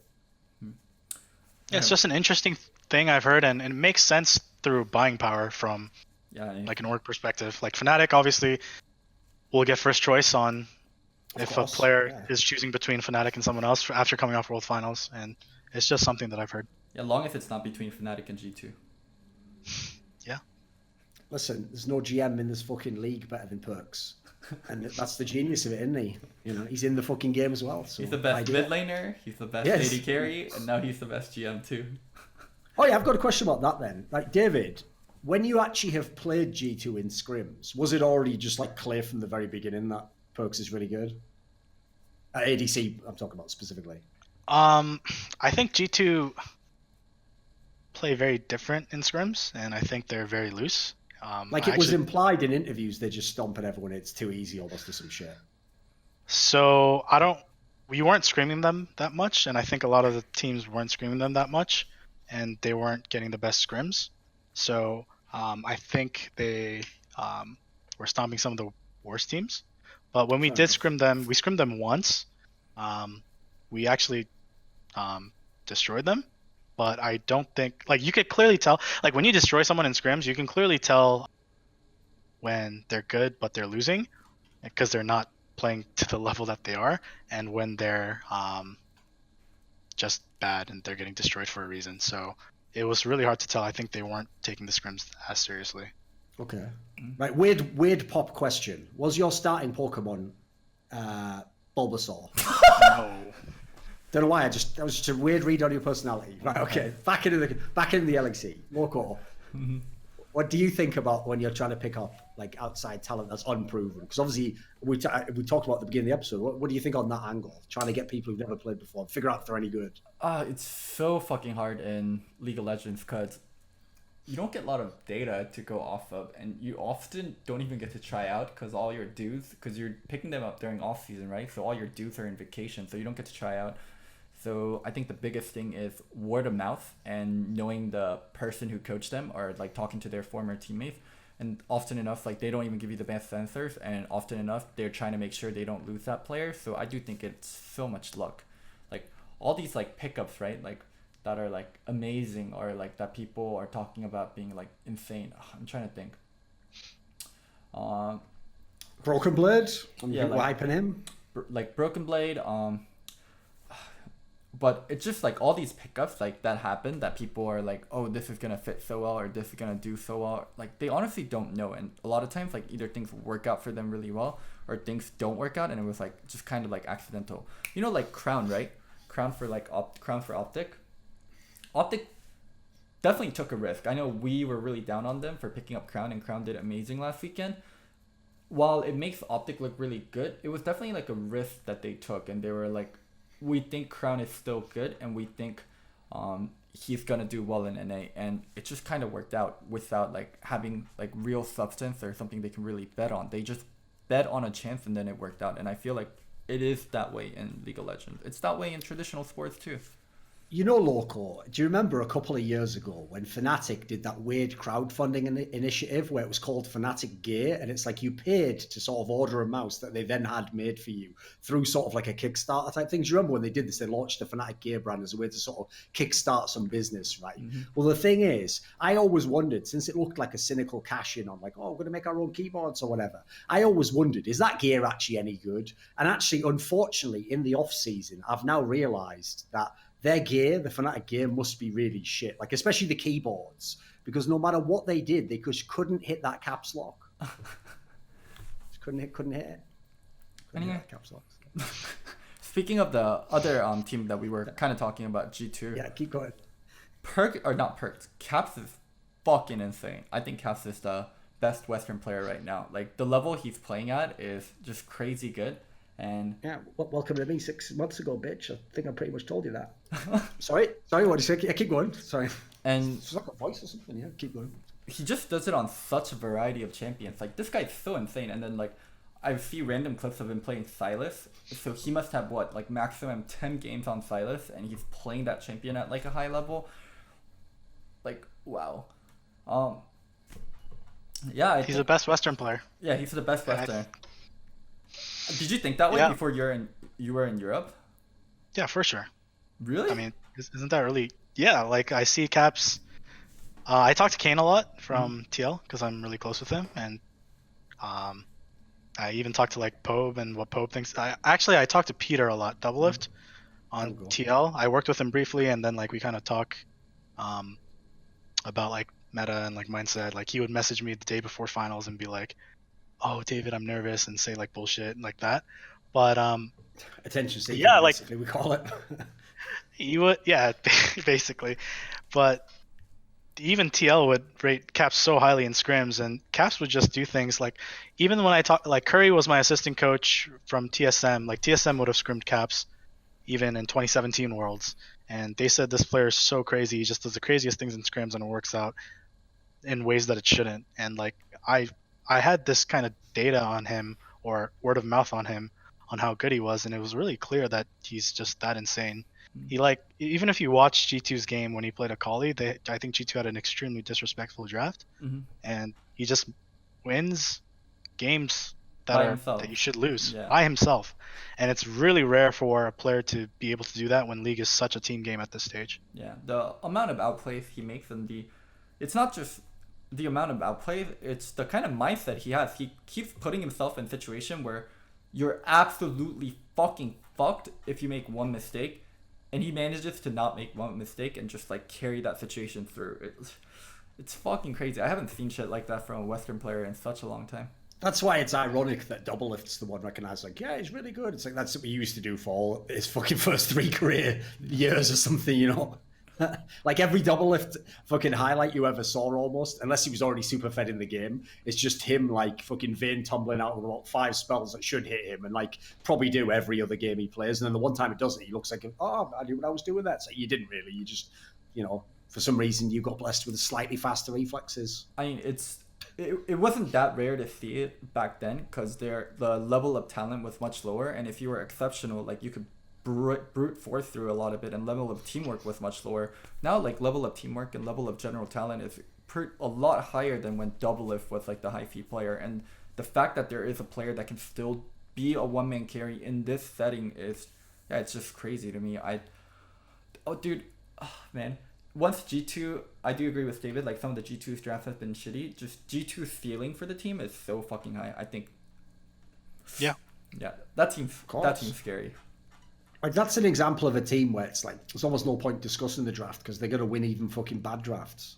It's not that one where you can blame the coach if they lose. Like, what do you think of teams as good as that? What do you think of Pertz's lane swap so far, David? I think he's been playing well. I think there's a couple of champions, like 80 carry champions, that obviously he plays with mages. I don't think this is a leak or a secret. But there's a couple of 80 carry champions that he's actually pretty confident on. Like he played Lucian in Summer Split and when he was mid lane for Summer Split a lot of the games. So he's very comfortable on the mechanics of that champion. And I think the more he learns about how to trade in bot lane and how to kind of just get consistent leads in bot lane and how to use his turns, I think he'll become really good. And the biggest thing, like that I've noticed when coaching players, like there's just some players who know how to win the game and kill the Nexus, and Perks is just one of them. Like for G2, he probably played better than Caps. Like if Caps, the world's Caps was on G2, I don't think they make it that far and beat RNG. But what Perks did for that team against RNG, like with Akali, like he just knows how to win the game, and he's a playmaker. And the way he plays, if he plays AD carry and learns the role a little bit better, I think he'll be really good as well. Yeah, I think he'll be frustrated. AD carry is in such a shitty spot right now comparatively to before, and I think Caps is going to receive a lot of the highlight. I'm curious to see how he feels later down, because I think he's still extremely skilled, and I will double down on your statement. I think Perks was the better mid laner at Worlds over Caps. It's just like the current state of ADC is garbage, and he has a new player coming in that's taking his old spot, that's getting so much of the highlight and is touted as the best player in the West, while he's left on a role that's very dependent on others until a certain point in the game. So I'm curious to see how G2 will work out, but yeah, like their potential is honestly, if they're winning, I don't think he gives a fuck about who gets the hype or people are praising Caps over me. Like that G2 is his team still. Obviously, it's the Perk show, and if he's winning, I'm sure he'll be fine with that. The frustrations about the role that I understand. Like AD carry is just kind of a gated role in many ways, but for hype, I don't think he cares. Yeah, it's literally you're in a fucking gated community with a personal manservant bottler there, just doing everything you want. What more the fuck do you want? If he even operates part time as a bodyguard and just goes like, "Stay away from here. Well, my client's going to need you to stay behind this red cordon." Zoning there, Loco. It was a joke, you know. It was a thematic joke I was playing on there. Loco was wondering, that's weird. The thing is, it's not relationship like a bodyguard and like an important person. Like you're not the important person until later on. Like the bodyguard will go and like help the actual important people, and you're gonna be left alone, and it's gonna be like, just deal with it. Like that's your role. That's who you're supposed to be. I'm gonna go. What if it work with the more important people?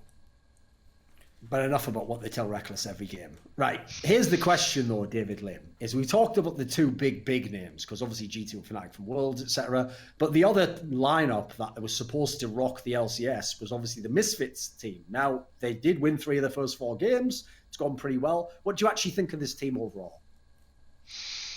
I think they play pretty good on stage. If you actually look at their games, I think SK is a good team, and I think they beat like Rogue and someone else, but I think their 3 wins are against teams that I would say, okay, so they beat Origin. Origin and SK are, I think, teams, playoff contenders and good teams, and then I think one of their wins was against Rogue, who yes. I think is not a very strong team. And their losses against Vitality. I think they play better on stage than they do in scrims for sure, and you could just tell that by kind of like some of the players that they have. But I do think that they're getting a little bit too much hype for how they are. I think they are a good team, but I don't think they're super team. And I know a lot of fans are annoyed that EU casters say super team and Kings of Europe like every other sentence, but I think they're just a good, solid playoff team. And until they beat us or G2 or some of the stronger teams, consistently, there is still more to be proven, in my opinion. Like, by the way, I'll just make this point now. I've made it on other shows in the past, but I don't think I've made the point on Lutz and Loco. For anyone who doesn't know this, right, that when people complain about that, you shouldn't call that team a super team. You're doing this classic move that ignorant people do, where you think you're complaining about super teams. What you're actually showing everyone listening is you have no clue of the history of the word super team. Because you think super team means they're supposed to be the best possible team in the game now. That has never been what super team meant in the sports context. A super team means when you make the team, those are among the best players, if not the best players. Like, for example, a very famous one in basketball people often cite is in 2004, you had two really old Hall of Famers, Karl Malone and Gary Payton, joined the Kobe and Shaq Lakers. Now, that team didn't win the championship. And in fact, when you saw them in the game, obviously Karl Malone and Gary Payton were about 5 years past their prime. Like, they weren't the best players. But the point is, when they made the team, it was a super team. So people miss that point all the time. And unfortunately, the reason why I say it, it's not like it's even debatable. In sports, that's what it means. It means that you assembled a super team. Whether it then becomes it is completely different. So actually, I will agree, sometimes casters use that term too much. Like, it's just a good team. But I would say for the Misfits and the G2 lineups, they're absolutely fair to call super teams. Like, if you look at the players in the fucking team, they've got really insane a bunch of talent gathered together, you know. So I think it's actually legit to use it in that context. Yeah, I think their roster on paper is really good, and they have a lot of famous names. I think more of the complaints, from what I understand of it, is the frequency of the word and just how it's kind of clouding the broadcast. Say, it's like there's a very famous caster like terminology that's way overused. Just the old one is they used to always say like every good team was a fucking powerhouse. You remember that one? Like there's a bloody powerhouse of the LCS. It's like you can't have 5 powerhouses, mate. There's got to be like 1 or 2. You know, if there's that many, then no one's a powerhouse at that point in time. Thing is, I want to pick your mind on this one though, David, because when you said there that like, yeah, I noticed the way he set up his analysis there, Loco, is his first compliment was like they are a team that play well on stage. They have. Which you would, and then he said you would expect that from the names. Now, the reason why I'm interested to ask here is because I was someone who was very high on this lineup on paper. Like I looked on paper and was like, again, I could see a lot of these like overlaps making sense here. It looks like everyone's got their set role. This could be really, really good. But actually, despite the fact they've won 3 out of the 4 games, I haven't been that impressed, to be honest, mate. Like, they don't look like they're going to be the best team in Europe at the moment. Like, as you say, they look like they've got a bunch of veterans who all know how to play like a decent level. They've won some games so far. Some of them not exactly like in dominant fashion, to be honest. Like some of them look like they took a while. They just won almost by making less mistakes. Like I'm kind of either they're going to kick in a gear, or I think this team's actually going to be a little bit underwhelming for me. Thoughts? Yeah, I agree on that. Like the thing is, I've not to toot our own horn, but like I think we versed 4 playoff teams and then we lost to G2. But just to put it very simply, until Misfits versus G2, until Misfits versus us, until Misfits versus Fnatic. Yeah, Fnatic. If Fnatic is getting their shit together, it's hard to say where exactly they're at, and it's just because it's so early on. I think they're probably the most cerebral team from like the players they assembled. Gorilla, Thoad, Max4. I think they have like a lot of cerebral players, and their macro and their how they play as a team is going to come together. It's just how the firepower is going to be with Febiven and Hansama compared to players like Perks, compared to players like Caps, compared to players like Upset. All right. Why do you do that? Why are you just like, oh my god? Because here's the secret, right? Yeah. I'll tell you about talk shows. This is a secret that if you ever want, since you're doing interviews, this is a very good tip for you actually. You actually have to become comfortable with awkward silences, because sometimes they're actually necessary, believe it or not, either to make a point or to let something sink in. And if you're someone who worries about that, in interviews famously, for people who don't know this, when you do an interview, it feels actually like time lasts a lot longer than it actually is. Like you'll think, oh, I've been going for like 20 minutes now, and you've been going for like 5 minutes, because you can say a lot when it's like spoken word. And also when there's a pause, it feels like it lasts a long time. But the key thing is you have to learn to ease into that. That's why this is something people don't know, Loco. One of the most underrated aspects of my game, mate, is think how rarely I actually fuck up the words I'm saying as I'm saying them. Well, it's not like I've got a fucking script. I'm making up what I'm saying as I go, but I always am able to deliver it on the punchline in the right way. Half the time I even fucking look at the camera on the fucking actual joke, sending it home. Like, listen, you're working with a professional, son. Yeah, I know it looks easy to you, but that's many years making that look easy, son.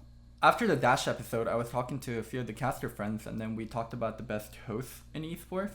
And surprisingly enough, your name came up. A lot of them put Dash at number 1 and Golden Boy at number 2. And I think it was someone named Machine, like I don't know of It's from CSGO. CSGO. And then a lot of people had you like 4 and 5. Like, where would you rank yourself amongst like top Well, the hosts? problem is those people you're listing are like, they're like event hosts, whereas I'm doing talk shows, you know. So I would consider it like a different world. I think I could do that job though. I've mentioned in the past. Like, I think it would be fun in its own way. Like if I ever went into a game that wasn't CS:GO, I'd probably try doing that role instead. I think because I'd actually be more suited to it, you know. Could still do some banter, but like throw it to the build for the analysis. So I think I do a pretty good job. The key thing is, it's like I always say, this isn't a cliche. I don't try to look at what someone else is doing and be like, am I better than them? I just try to be the best I can be, and I do my own shit, my own way. And I try to learn some things along the way. Let's ride it out. Let's switch to NA. I think rest of the teams in Europe are boring, and we covered the important ones. All right. Well, when we First questions first. Are you ready? Because here's the thing, right? If we're going to switch to NA, then we all know. You know what? I'll use this as a rare example, Loco, when I'm going to give a compliment to Americans and American fans of League of Legends. You think how rare that is? One thing I will actually give Americans credit for is, even though they might get like a little bit salty if you roast them, they at least usually understand it's a joke and they don't tend to get that mad. Like TSM fans are obviously a bit different because at one point in time they were just a bit out of control because their team had won too much, you know, and they were in too much of like a victim mentality of like either you love TSM or you must hate them, you know. But generally people can take banter. So all I'm going to say is this: all you American fans out there who had all your hopes up over the off season, Jensen. Oh, well, if I think back to the odd game in the summer split, I can sort of mindfuck myself into believing he wasn't the best player on Team Liquid. Therefore, it's fine that he's gone to our key rival, who's almost definitely going to beat us. And you know what? Niski, yeah, I mean, he's European as well. Maybe he'll be as good as Jensen. How does it feel? How do you feel right now? How do you feel in this moment, this realization that's setting in that he isn't Jensen, he ain't ever going to be Jensen, and Jensen ain't walking in that fucking door unless he left his hamster in the locker and he's coming back to clean out that fucking cage, son. So, how you like me now, Cloud9 fans? You want golden glue? Do you want golden glue? Golden glue's like the fucking belt that'll get you back in your bedroom, boy. Get back to Niski. There you go. Anyway, what do you guys think of Niski? I think Niski is okay. I think his first game was definitely very nervous. Like the whole meme about Niski, there was a lot of Zoe Qs that should have hit 100% and he missed them. And people will over-exaggerated how bad he was in that one for sure. Yeah, and he performed well versus Hui. I mean, when we get to 100 Thieves, we'll talk about Hui, but Hui isn't the hottest mid laner right now. But Niski is what we expected people to be. I don't think the reasonable Cloud9 fans were like, Niski is as good as Jensen right now. They probably really have faith in Jack, really have faith in Reaper, that Niski will turn out to be a very good top-tier mid laner in the future, and they're very happy they got to keep the core of Sneaky, Svenskeren, Licorice, Jazel, all NA players that have performed really well. So, yeah, I mean, I think reasonable Cloud9 fans after this weekend we're probably the second best or the third best team in the league. And Niski had one good performance and one very nervous performance for his first game. So we have a lot of things to be hopeful about. What do you think, David? Doesn't have to just be about Niski, by the way. Cloud9 in general, if you want. I think Niski can be good. Just from watching that game, like you could tell that, I mean, he missed cues that people were slept, like Zoe bubbled them, and then he missed like cues that they were slept on. So those are like, I guess, where the hit Miski memes came, and where Loco refers to as nervous play. But he had that play where he predicted Jensen's flash and still got the Q with the RQ. And I do think he is a playmaker, and I do think that just people in Europe, when I kind of ask like Odo or I ask other people who have played against him or played with him, the general consensus is that he was one of the better mids in Europe. For sure, yeah. And I do think that Europe as a whole is better in terms of like individual mechanics and team fighting and things of this nature. So I do think with, like Loco said, a reasonable stance to take on him is, I don't know if he's not going to be rookie or faker or something like this, but he can be someone who's a very, very smart player and someone who can pop off like if given the right resources. What about as a team though, Cloud9? Like, give us your thoughts on them as a team. Like Loco I had them think- ranked second then when he was describing them. You know, so like put them in order as well if you can. I think Cloud9 is top 2, top 3. Again, they play 2 games, and obviously it's still fun to do predictions off of 2 games. But knowing Reaper, knowing Licorice, knowing Sneaky just being really consistent domestically, I do think they have the tools to be top 2, top 3, especially with 100 Thieves stumbling out of the gate looking like they did, who I thought was going to challenge TL this split. So I would say they're top 2, top 3. Also, Loco, yeah, go on. Also, in the future for C9, who on C9 is inflexible? Who on C9 can't play a variety of champions? Licorice plays everything. Niski pretty much plays everything. I mean, Sneaky definitely plays everything. Zazel plays everything. Svenskjern, maybe you can quote him on not being the greatest on tanks, but Then it's all on Reaper. so the thing about C9 is no one on the team is going to cause them problems. Their players are flexible. People don't have egos on that team. They have a history of success. Like, this is a team that's just going to go up and up and up, and that's just going to constantly improve. They don't have like this big looming problem they have to fix. You know what else they don't have? A superstar player. They don't have a superstar player. You can argue Licorice will not be- you can argue Licorice is a star tier player. Only in his role. What do you mean only in his role?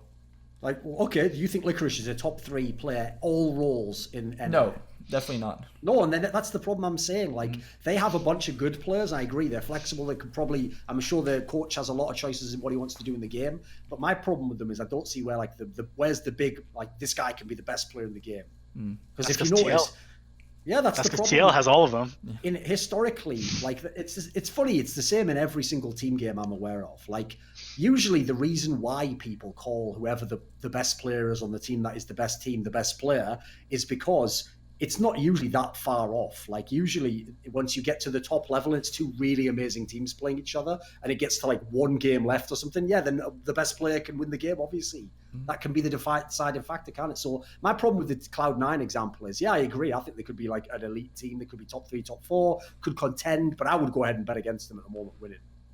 Well, I don't think they'll win either, and I don't think they're the favorites to win, but I don't think they need to. I think C9 fans, as long as they go to Worlds and they get out of groove, like, they'll be happy. And I think that's the trajectory that C9 is on. Make Worlds, probably not win either split. And C9 fans will be happy. How could you even fucking look yourself in the mirror and be happy with that? I mean, that's not what we do have a guy here who was like, well, you all played well, coming 3rd to 4th. Gee golly, Willikers, you sure tried your hearts out, guys. Anyway, see if we can do 2nd place next year. Maybe one day win. Oh, my plane to Europe has arrived now. I'm talking for See you in expectation. relegations, motherfuckers. I'm talking for expectation for C9 fans. Yeah, I'm sorry, I just went on a digression. I don't know. I don't even know who I was thinking of this. After losing Me neither. After losing Jensen, what is it? Making Worlds again would be like a blessing and like a great. Oh man, we did a great job this year. Yeah, of course. No, here's the thing. I agree. In the context of now you've got this lineup, that would be a good performance to go to Worlds. My problem is I feel like that's why, like, put it this way, I'm going to go ahead and say I think actually Cloud9's one of the teams that lost the off-season. Like, I think if you were going to lose Jensen or if there was a potential to lose any of the good players, you had to make an upgrade. Like, you had to go for broke and try and win the league, try and win Worlds, etc. Like, you can't just be like, it's cool to just keep going though. You know, it's just participation medals where we're at. It's like, come on, man. C9 fans might have lost the off season, but I can bet you Jensen probably was not cheap for Steve to pick up. Yeah, and you know what? It's not cheap to buy all the fucking tissues for when you lose the finals or the semi-finals, is it? Maybe, but Yeah. you get to keep your fans happy. You get to keep your players somewhat happy. And as long as you make Worlds, does things really matter?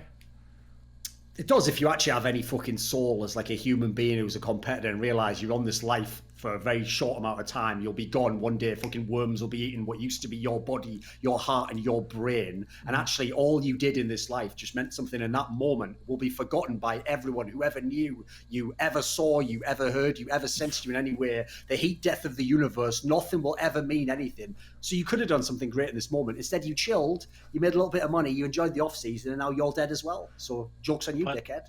But Thorn, do you think if 2001: A If Space Odyssey doesn't matter? Yeah. if they made a realistic upgrade mid lane and spent, I don't know, 2 or 3 times as much, as they would have for Niski, that they're favorites over TL. And if this think person is actually available and is willing to come to NA. I think they had a shot. Wait, let's do a simpler one, David. What if they just matched TL, or they didn't let Jensen go, and Jack's like, you know, Jensen, I know you want to go to a different team, but we think you're really fucking valuable. Let me give you a bump in salary, and like we really want you to stay. And then he kind of forces Jensen to stay. Do you think they're the favorites? No. Well, that's the problem I have with the whole scenario, right? Is that I actually think, put it this way, if you already ask me about the first part of the deal, right, we're considering letting Jensen go now. I'm not necessarily against that. I've seen him play in a whole bunch of these lineups. Sometimes he was very good. Last couple of years, he wasn't quite as good, but he's still a top player generally. I actually thought, like, it's a bit like when Doublelift and Bjergsen split up. I know individually they're both amazing players and you want to have each of them individually, but like together that lineup had run its course. Like that TSM lineup, they tried a whole bunch of times. Like it just wasn't ever going to kick into some secret next gear and become twice as good at Worlds. Like yeah, it failed for a reason, and it was the same reason in many occasions. So for me, I agree. If you had a better player available, I'd have gone for the move to do something about Jensen. I don't mind that, but like, first of all, you gave him to your fucking key rival where he's like the perfect piece for them. And even worse, you didn't really make much of what you did without him. Like I say, for me, you just got a worse version of Jensen, if anything. Yeah, Not a terrible player, a good player in his own rights, but he's not going to be Jensen. I think Jack was left in a situation where Jensen kind of probably wanted to leave the team, and he was gonna, sure. he would have to pay extraordinary amounts to make sure Jensen stays. And even if Jensen stays, it's not like he's gonna be favorites. TL will do whatever the fuck it takes. Like TL will open up their wallet and get someone else and overpay to get a different mid laner, and TL will be favorites. Like C9. So that's what I think. I was understanding Loco's point where fans' expectations and keeping fans happy meant. So they're probably gonna. They made a really good business deal. They're probably gonna save a bunch of money or potential money in opportunity cost. And they're probably going to be around the same as they were in terms of results. Maybe they won't get out of groups. But they'll probably go to Worlds. And even if they kept Jensen and TL got someone else, or maybe if TL kept Pobelter and they upgraded their support to Core JJ, they're still not favorites, but they're still spending this X amount of money to not be favorites against TL. Yeah. So I think that's kind of what Loco is alluding to in terms of C9 fans may not be happy, but C9 is probably happy. Sure. Let's move on to TL. I think TL's so fucking boring. I think TL's so fucking one-dimensional. Yeah, that's why they're going to win loads of games, mate. And they're going to be going, oh, why aren't they just doing X, Y, and Z to beat them? And they're just not going to be able to do it. No, I don't think teams will beat them. I think TL is the best team in NA, and I think it's pretty clear. But they're one-dimensionally good, and they're like just not that exciting. I think the most exciting thing about TL is like Doublelift's personality and kind of shit talk he does. And when TL goes to Worlds or when TL goes to MSI or Rift Rival, I think it'll be really fun for cheering for TL and see how TL matches up to LEC teams or LCK teams. But TL's just like, as a spectator, I think TL's fucking boring. As someone that worked as a coach, as someone in the industry, I think TL killed it with their off season, and I think they have a great roster on paper. But like people watching TL, and especially people that aren't fans of TL, they're just so fucking boring. They play super standard League of Legends and they win. Yeah, and it's just kind of like that brick wall where it's like TL2-3 Sion. Oh, Impact's on a tank. Oh, Jensen's on a control mage. Doublelift's on Lucian. They pick us engage support or a tank support for Doublelift, and it's like there's two tanks, a control mage, and Doublelift, and they're gonna team fight, and you just can't beat it because their players are better. And it is kind of a very one-dimensional way of playing. They're going to play through Doublelift even though they have Jensen. And playing through mid is kind of playing through bot because that's what it ends up helping usually. You play through mid and then you get vision for your bot river, control dragon, let your support move around. And that's kind of what the very standard League of Legends means. And it is a very boring way of playing, but I still think they're just favorites, and when you're the best team you can play very boring and you can play very standard and just continue being the best team. Yeah. And dude, like the best teams in Europe, like G2, super fucking exciting to talk about, super fucking exciting to imagine how they'll do. Best teams in Korea, Griffin, super fucking exciting to talk about. That's true. Like fucking NA, we have TL, like they're just boring and good, and because of how NA did internationally, it's even hard to be like, oh my god, when we get to MSI, we're gonna do so well. It's not even that, and they're also not even gonna be challenged in NA. Yeah, I do think there is something to say about they're not going to be challenged. Like Griffin and, well, maybe not G2 to a certain extent yet, but Griffin, like, even their stomping games, they are still respecting their opponents and they know that they can still lose. But I feel like TL feels like if they take no risks and just take the 51-49 drafts, and either they get the 51 or the 49, they feel like they're going to win, so they take no risks. I think they feel very comfortable doing that, whereas I do think G2 and Griffin, like, they bust out Elite Support, they bust out Olaf Redemption, G2 plays like 5 Assassins and Karthus, and like, I do think they kind of play to push their limits, whereas TL knows that if they kind of stay back, they're uncontested. And until someone contests them, they don't have to do anything. Then here's the question.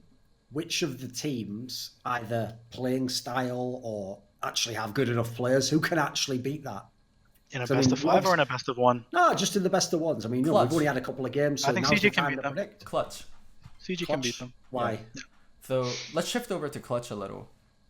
So when we when I told you that Piglet guy would be really good. Anyway, sorry, keep going. My bad. When we imagine, so that's actually where I disagree with you a lot.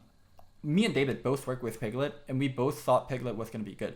And I told you also, I do think Piglet is going to be good. My biggest problem with Clutch is how is Huni and Piglet and Lyra going to handle playing with each other, and how are they going to handle Demonte being incompetent in mid lane? I think that's where I was really wrong. So I did the interview with Demonte, and I watched him play this weekend. Demonte's a very different mid laner than normally what we see from NA. So from paraphrasing what Demonte said, most NA mid players get shifted onto a role where you don't soak up a lot of resource, allow other people and enable other people, and be defensive and just do your job. So example being like Golden Glue or High or King. Pobelter was on Malzahar duty for summer playoffs. Or Pobelter. Demonte's not that player. Clutch first picked Akali versus TSM, and Demonte went off on Akali, and that's why Clutch won. Not because Piglet carried. I mean, Huni was fucking feeding his ass off top, and like Lyra did okay. Demonte carried that game versus TSM, and that's what makes Clutch really exciting. It's not two NA players holding onto their dear life being squished between 3 top tier Koreans. Their mid laner so far has shown that he can be a legit player. So yeah, that's what. By the way, I'm not saying that Piglet carried the game, but maybe I'm just misremembering Loco. But I do know, for example, like the consensus on Reddit through the entire off season was like, Piglet is washed. Haha, he is trash. He will never be good again. And it's like I tell people all the time, he's in my list of players in LCS, EU, or NA. And I have my list of players who. They can only be bad if there's other shit going on, like totally the wrong team, they're really depressed or something. Like it's never going to be the case, right? That if Piglet's actually practicing and he's trying really hard and he has decent teammates, he's going to be bad. I'm just going to tell you that. I think a lot of people, I mean, there's Reddit fans, but Azael was a Piglet hater, and Azael says something like, I mean, Piglet still thinks he's the best player in the world, and Piglet blames his support or blames his team. Piglet does do all that, and that is still very much Piglet. But if you provide the right attacks people like a motherfucker though. Yeah, I mean, but if you provide the right environment for him, then he's gonna do well. And right now, Clutch is a very good environment for him, and I think Clutch is the team that can take down TL. I don't think Clutch are the favorites to be second, but I think Clutch are one of the teams that have a shot at being first. They're a super exciting team, and I can't sing enough praise for Demonte. So for me, I disagree a little bit about what happened in the TSM game. Mm-hmm. I think Piglet actually did so much in that game. Also, Piglet did like 3 times as much damage as anyone else on the team. If you actually the stats at the end of the game, obviously he's playing Ezreal. I think he took 3 or 4 plates before he got Iceborne in an Ezreal Kai'Sa matchup, and he lost his turret first because they had so much mid prio from shifting from top prio. But every time Broken Blade moved with his 3,000 gold lead and 2 level of damage, Piglet poked up Broken Blade to like 500 health, and Broken Blade did absolutely nothing with his turns. And on the team fight that Sven entered, Pig hit like every skill on Sven, and Sven got to like 10 health, and then Akali just R'd him and killed him and finished him off. So I do think Piglet played a crucial role in that game, and obviously Demonte played really well in the team fights, given the opportunities that were presented. But I think the opportunities were presented by the poke that was happening, and they kept mid tower alive for so long, even though they had two side lanes that were shifting. And I think just being able to do that and getting so ahead on Ezreal Kai'Sa matchup, I do think, like, he was even CS with Zen, but he was 1,000 gold up at a certain point. I do think that it was actually really crucial in them winning that game. I agree with everything that you said, David. It's just, Yeah. I expected Piglet to be like that. I didn't expect Demonte to play the role where they're first picking a Kali for him. When they first picked the Kali, I was like, oh, this is gonna go top, and they're probably gonna put Demonte on some like utility mid. That's not what happened. The Kali went mid, and like Demonte like went off. Like, I think TSM thought the same thing. They banned Galio Liss, who were the two aftershock mids, and at that point, Akali is countered by Galio and Liss. So they first picked Akali, and I think it worked out. And I think that might be a little bit of you overthinking things, but yeah, I do think this team can actually match TL on paper, especially in a best of one. I do think Huni can obviously pop off, and Impact does make a lot of lane mistakes, especially these days. He kind of died solo to Licorice. He burned Flash earlier on, for no reason. In that matchup, you should not be burning Flash that early, especially in a map when the map was split. And if Demonte and Jensen kind of farm and they get neutralized, then I think that's going to be good for CG. And then Piglet has been historically a kryptonite for double. Yeah, Piglet laning against double lift. Some of the things I've seen in scrims is just a massacre, and I do think double is a lot better now, and I do think that kind of laning isn't like, he's not going to massacre double lift in my opinion, but I do think he can win lane against double if given the right champion picks. So if they're going to lose to someone, then it's easy to bet that their first loss is going to be on someone who has a strong bot lane, because that's the way TL likes to play. Yeah. I mean, infamously, like, oh my god, Piglet auto-spaced the fuck out of me, like double lift to Piglet. Well, speaking of teams that everyone thought, mainly Loco, was going to be really fucking good and have a really good bot lane, how about them 100 Thieves, motherfucker? Where you at now, Loco? You had them as the second best team in the fucking league, true? Yeah, true. And I'll speak on that. So did I. So, 100 Thieves, everyone had the 100 Thieves, either second or third, or the lowest they had them was at fourth. So, sure. 100 Thieves, what I thought would be the problem, when we spoke of 100 Thieves, right? I definitely I'll admit, I placed them second, but I said, this is what I'm afraid of for 100 Thieves. I'm afraid of their mid-jungle 2v2 and how that's going to work out and how they're going to get through early game phase. That's been hugely problematic for 100 Thieves. Huhi and Ondeath, I would say mid-jungle 2v2 or lack of mid-jungle 2v2, them not even getting to that stage and getting destroyed in lane or not pathing properly. And another thing that's been really problematic for 100 Thieves is their drafts are really bad. Their drafts are incoherent. Their drafts are towards like mid and late game. Their drafts often don't have true win conditions or anything they do better than the other comp. I think those are the two biggest things they need to figure out, and they kind of work in conjunction with each other. What the fuck are we doing with our draft? And how are we gonna get through early game and enable our true carries and someday in bank to actually really shine? So I still do think they have really high fee pieces, but the problems maybe we highlighted weren't that small, and they're actually huge problems that are on their plate and they need to solve. Thing is, though, you look at this, like, if you look at this particular split of it's now just the LCS, the mid lane talent now is the best it has ever been in North America. Like, now is the time when he's going to struggle the most, man. Like, I know I was trying to hype the angle of, like, maybe Afro's going to fucking, like, pilot this dude on the side while he plays, but, like, that doesn't look like it's going to happen from the first games. Did you, David, presumably you thought 100 Thieves lineup looked good, right, on paper? Yeah, I voted them second, and for me, actually, Europe is really convenient to watch NALCS because in NA watching Europe, 2 or 3 games have passed by the time you've woken up, and then you're getting ready to go to studio, you're doing draft meeting, you might do warm-ups, so you don't really get to watch Europe. But in Europe watching NA, you played your LCS games, it's 7 p.m., and you just get to relax, watch the rest of Europe, and then at 9 or 10 or like 11 p.m. you start watching NA, and then you have like a relaxing day off after you played your 2 games. So it's actually really entertaining to watch NA, and especially because I have a lot of friends who talk about how their scrims are going and who's doing what, and it's really interesting to see how the results are based off of that. So Right, give us some of that fucking gold then. Hold it all to yourself. Come on. Pooney likes ganks. One of the things that I was you actually really have the inside track.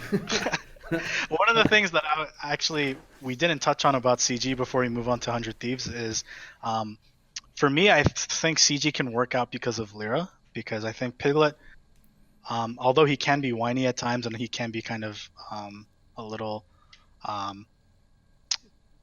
detrimental to the team environment, if he really respects someone, then he'll push for them really well. And I do think Lyra is someone he immensely respects. So also Lyra is really he likes to play the game in a slow way, in a standard way, push and get vision, use your turns for visions, don't make any plays without vision, and he will kind of stabilize the game to make sure that bot lane can push, and then he can go top. So I do think Lyra is someone who's going to make that team work. But I heard that in scrims that they're ganking top a lot and only going top and going crazy for that. So when I heard that, I was really worried. But on stage, Lyra seemed to play his normal playstyle. They tick a really bad 2v2 at top lane. But other than that, I thought Clutch would do fine to kind of end on my Clutch point. But for 100 Thieves, so I thought Someday played really well at Worlds. I thought he was one of the best top laners at Worlds. And Anda, he didn't play that well after joining 100 Thieves, and then even in playoffs he was kind of whatever. But at Worlds, he was playing super well, and I was super impressed, and I thought he was going to carry that on. But he kind of, if you saw his Nocturne play, he's Nocturne ulting, and not even in range, and he's Nocturne ults nothing. He's put in a shitty spot, I feel like, a lot of times. times. He doesn't have that many tools. He couldn't go bot that whole game, and Nocturne ults wants to ult one of the side lanes and have a really good situation. You want to Nocturne ult against the Victor and one shot the Victor top, and it's really easy to do that. But he's Nocturne ulting and not being able to get anything with his first Nocturne ult, and Someday isn't playing to that Someday standard. I think Someday's a really good player, so I hold him to a high standard. And then obviously Hui's having a lot of mishaps. The first game they put him on Urgot into Zilean, and I don't know if people knew that Zilean was a meta pick, because it's not a really common pick, but that matchup looked like it wasn't fun. And he's playing Urgot, who's a low range champion, into Zilean Camille, so there's not much Hui can do. And in the second game, honestly, he just played bad. There was TPs, there was flashes, and mid jungle is so important right now. And if they play Hui Anda is going to be a question. And if Anda drops back to the level he was playing in North America, then the hype for 100 Thieves is naturally going to go down for me, and how highly I rated them. Obviously Bang's a super addition, and Bang and Afro, but if the other pieces don't match up, then they're going to struggle. Yeah, especially when you were saying there, that's actually half the problem. I'm not going to use this part to meme on Bang and be he's a bad player or whatever. He hasn't had a chance to do anything. If you just fucking lose the game and you're the AD carry, what do you want? Where are my items? Where's the fights I'm supposed to win? He didn't have a chance to do anything yet. I can't even tell if he played well or not. In those games, it's fucking over, wasn't it? Yeah. Yeah. It's depressing. Hui's not going to magically turn into a better mid laner all of a sudden, right? Anta can return to form, but Hui was never about that. Hui was about split pushing. Hui was about playing the map, and they found creative solutions for Hui, and that's what made Hui really strong. Aurelion Sol, core pick for Hui. Talia, core pick for Hui. Champions you can build priority on even without mechanically outplaying the other mid laner. Rise, spamming E and getting priority. They need to find creative draft solutions to enable Hui, and Anda hopefully returns to form.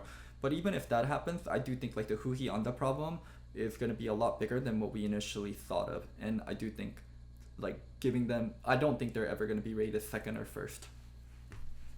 Even if they recover. Here's the thing, it is only 2 games. I will say, obviously, 2 best of ones. I always make this point, the reason why best of one's such a dodgy format is, right, imagine a team was a 90% favourite in a matchup. That means they still lose 1 out of 10 times. I'm not saying that to be obvious. I mean, If I say you're a 90% favorite, people are going to think we're definitely going to win. It's like, yeah, but it's more often than your brain will let you think 90% feels like all the time. Well, no, you're only doing 9 out of 10. So all it needs to be is that 10th time ends up being the best of one. You can even have mad upsets like that. So I'm not going to go too far until it'll be terrible. Put it this way, they look to me like they're just going to be mid-table. This team looked so bad from the get-go. Like, I will say, didn't someone imply... I'm forgetting which team it was. Didn't one of the teams only start practicing like 2 days before the LCS or something? Did you see that? I didn't hear that. I'm trying to think who that might be. Anyway, right, here's the point is we haven't got that much time left. So what I would suggest we do is we spent a lot of time on like 2 teams there. So three. Right. Since we've got limited time, David, it's better if we just pick. Wait, are you limited on time, Thorin? No, but I'm not going to go for like 2 hours. David, are you limited on time? I don't want to go past 3 my time, so an hour and 15. Okay. Let's do like half an hour more if you want. Yeah. Okay. Let's go to TSM. But let's just do we're only going to talk about the interesting teams, right? Skip all the shit teams, right? Well, we'll touch a little bit on them because I do think NA has really interesting storylines. For TSM, Broken Blade is actually really good.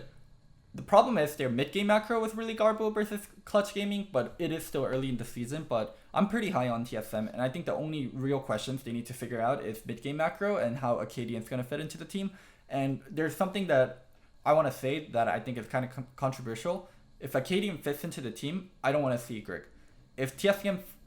Why do you want to see Grig anyway, mate? Why not? He originally earned the spot, and I was happy with Grig as the original jungler.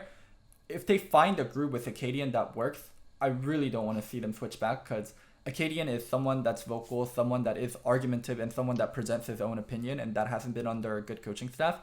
And if he can prove himself to be a good jungler, I really don't want to see them run a 6-man system and just perfect what they have.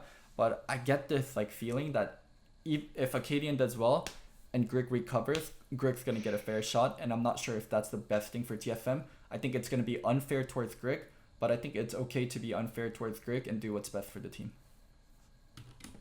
Tony said they'll just use whoever's better, but I don't know to what extent, to what chances they will give.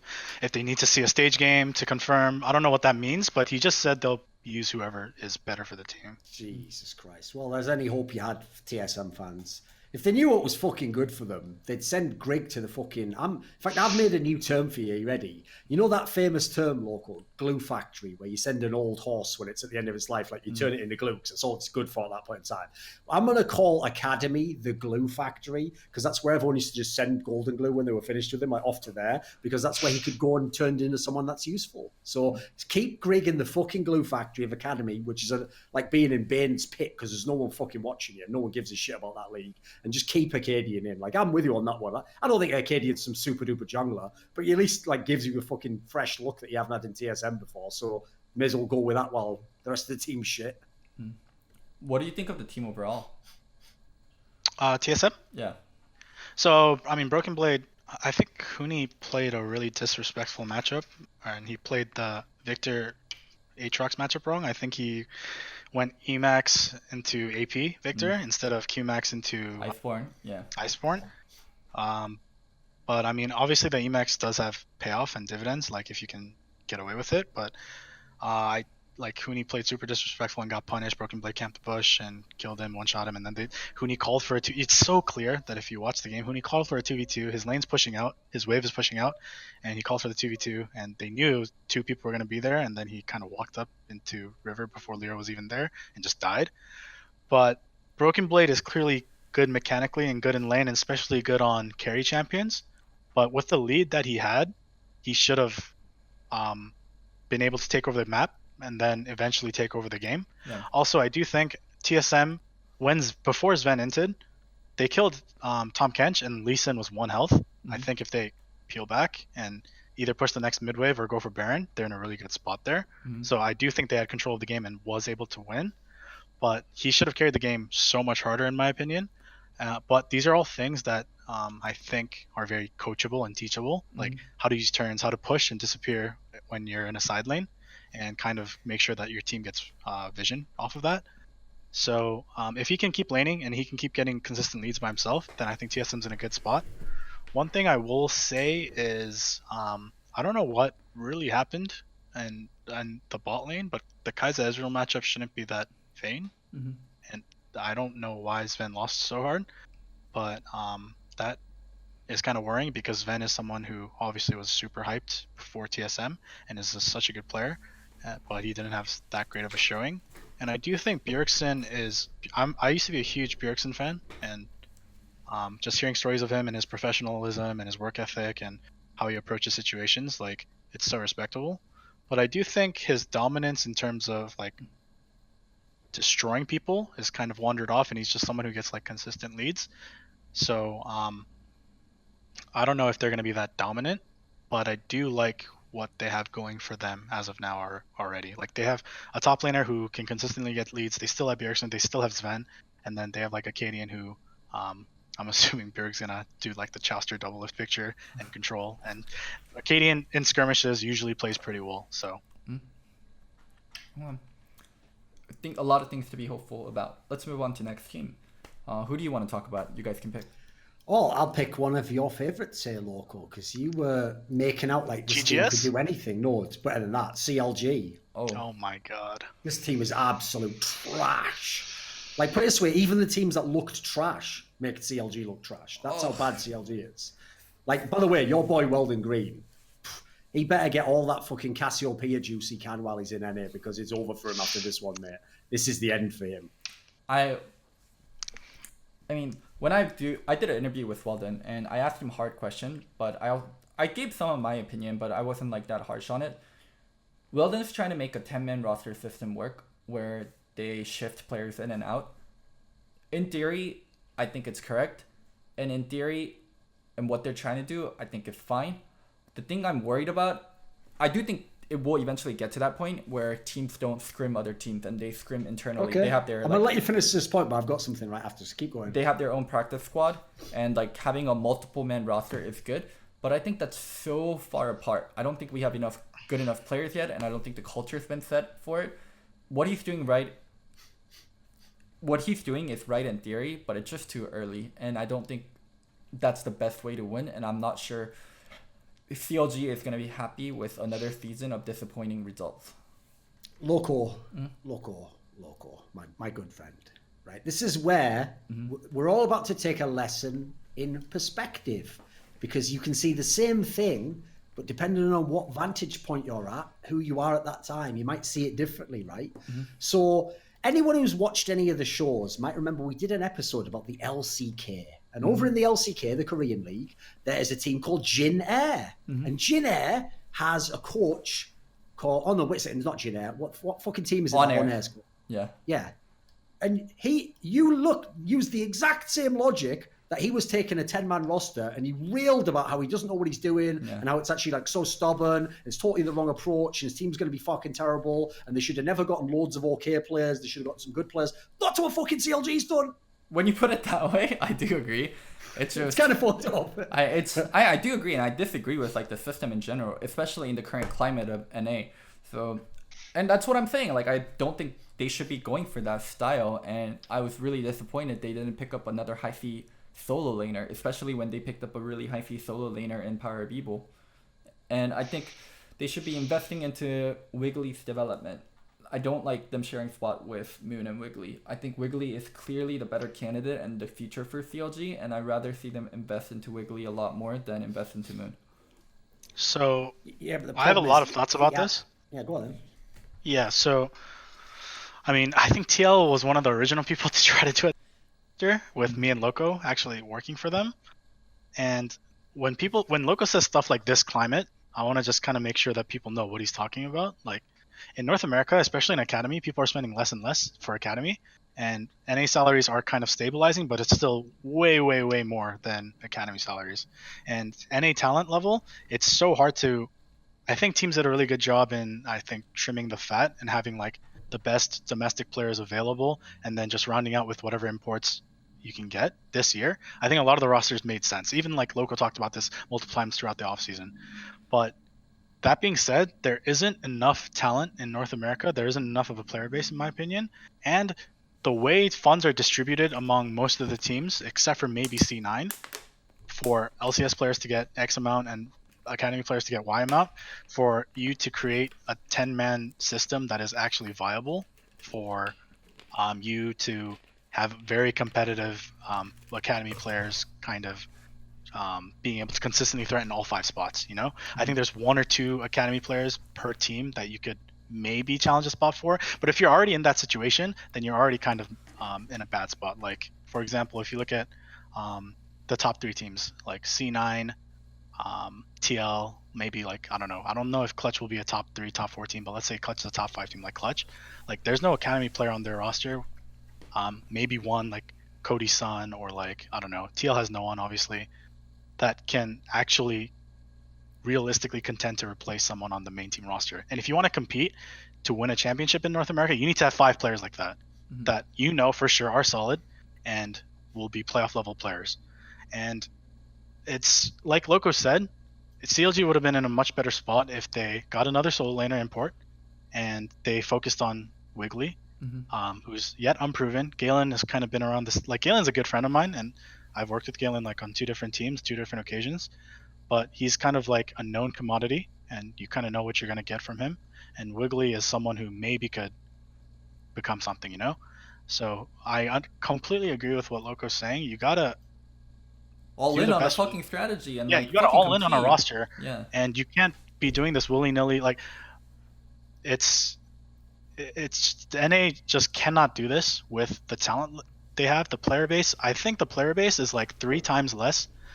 So from what I've heard, I could be wrong, Europe Northeast or Europe Nordic has the same amount of players as NA, the server, and then Europe West has twice as much as NA server. So if you combine Europe Nordic and Europe West, that's what 3 times as much as NA.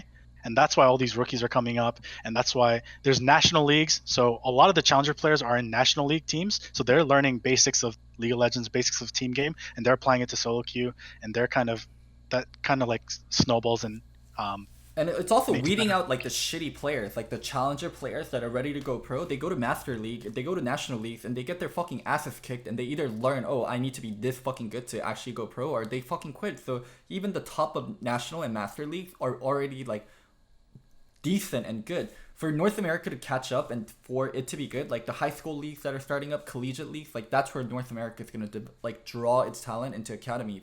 Like, until those leagues really develop and we have more player base that's tested, like this kind of system's just not going to work.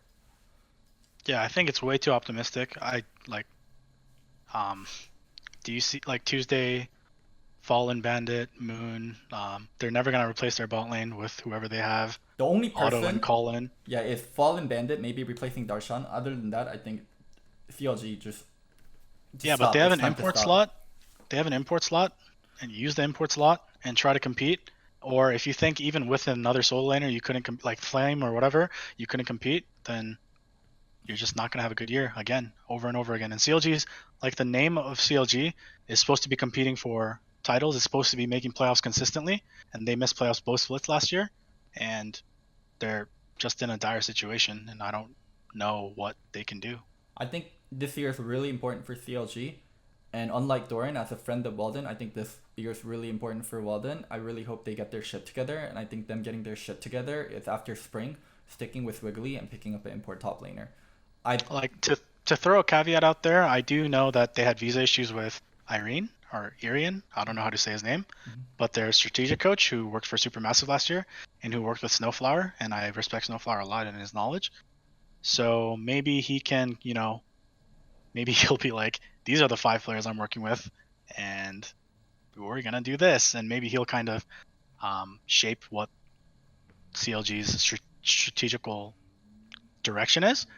But so he's only worked with them for like 5 or 6 days from what I've heard, and I heard he's a smart guy, he's a good coach, so maybe he can help accelerate things, but that's still, I think they're still in a lot more trouble. Yeah. All right, let's move on to another team. Doran, do you remember our bet? Where did you say Golden Guardians will be? I think top 4, right? Yeah, top 4. Wasn't it top 4? It looks dire, dude. It looks dire. You're talking about, we had 2 games. I will say the FlyQuest one did make me lose a bit of hope. That was the one that did kill me inside a little bit. I don't mind the other loss, but... What's your opinion on Golden Guardians? You go first, Usai. I will say Me or Thorn? Doran. Okay. As a team, they do look like Okay, so when we describe the Schalke team as more than the sum of their parts, this team is less than the sum of their parts at the moment. So to be fair, like it's the same with a lot of the teams that have started off badly. Like usually if a team starts off with like no cohesion, well, it's not like they started playing the day before. That means that's the end result of a few weeks of practice, is you still haven't got the basics down where people play together. So like at the moment, none of the sort of win conditions I had for the team have come on board. Like Froggen was all right, but he just laned, that's it. You don't win the game just off laning. The rest of the team, to be honest, look pretty shit. So I think Hunter is actually a decent player. I think Hunter's the best player on Golden Guardians, even with the Ryze ultimate into mid lane and getting 3 people killed. As people are like, Golden Guardians, it's the revenge season for Golden Guardians. Everyone has a chip on their shoulder. They want to, beat their former team. And it's something that really unites Golden Guardians, right? But if they start losing, it's also something that's going to really divide Golden Guardians. Like, it's something they can start pointing fingers at. Oh, that's why you were kicked off TL. Oh, that's why you were kicked off C9.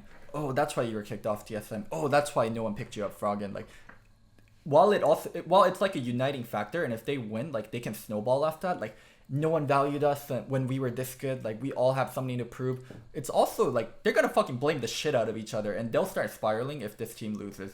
It is really early. It's only been 2 games.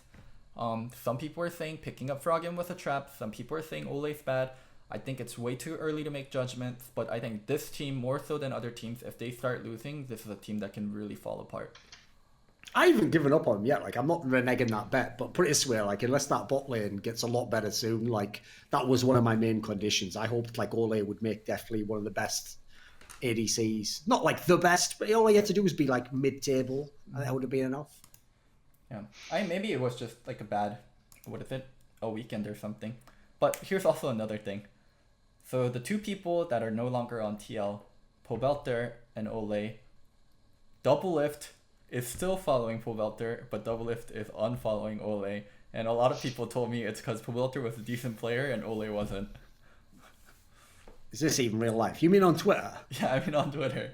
I mean, Peter only follows like 30 people. Yeah. You know what? I do fuck with Double if people know that, but like that's just some bitch made stuff. Like, why are you doing that? Like, you just played with him for a year. You just won 2 championships with him.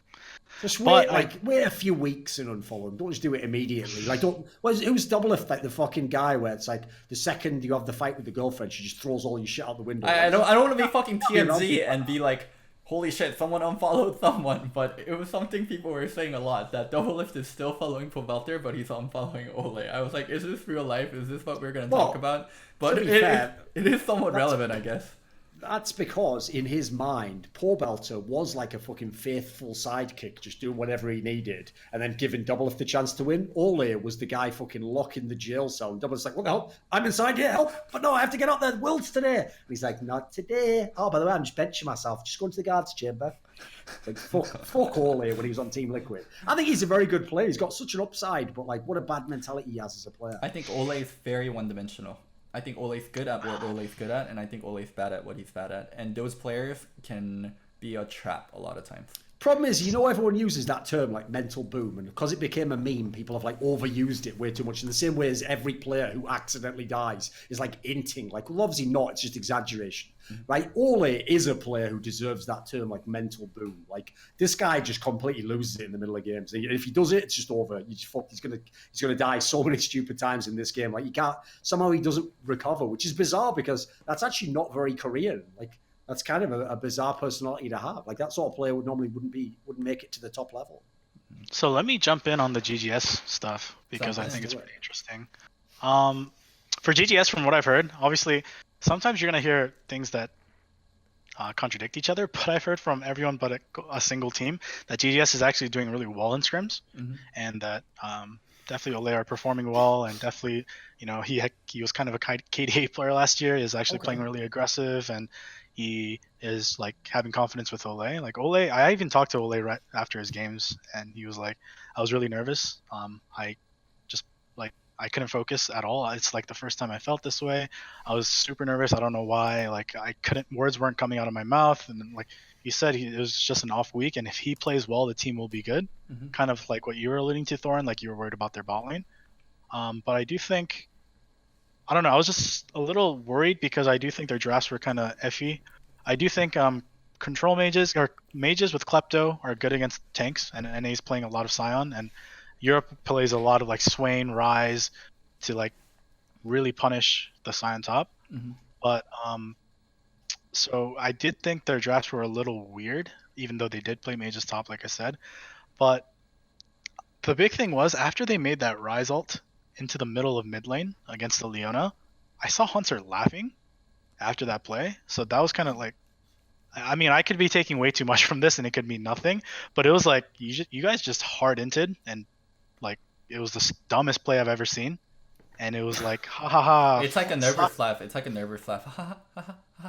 Yeah, and it was like kind of hard to see. Like Froggen, obviously he was laning, he was playing fine, but when Froggen made the flank play on Apollo, he held his taunt for like 2 seconds too long for absolutely no reason, and it was actually a huge play. It was like maybe a comeback play that they could have If done. they caught him there, that was fucking huge. I agree.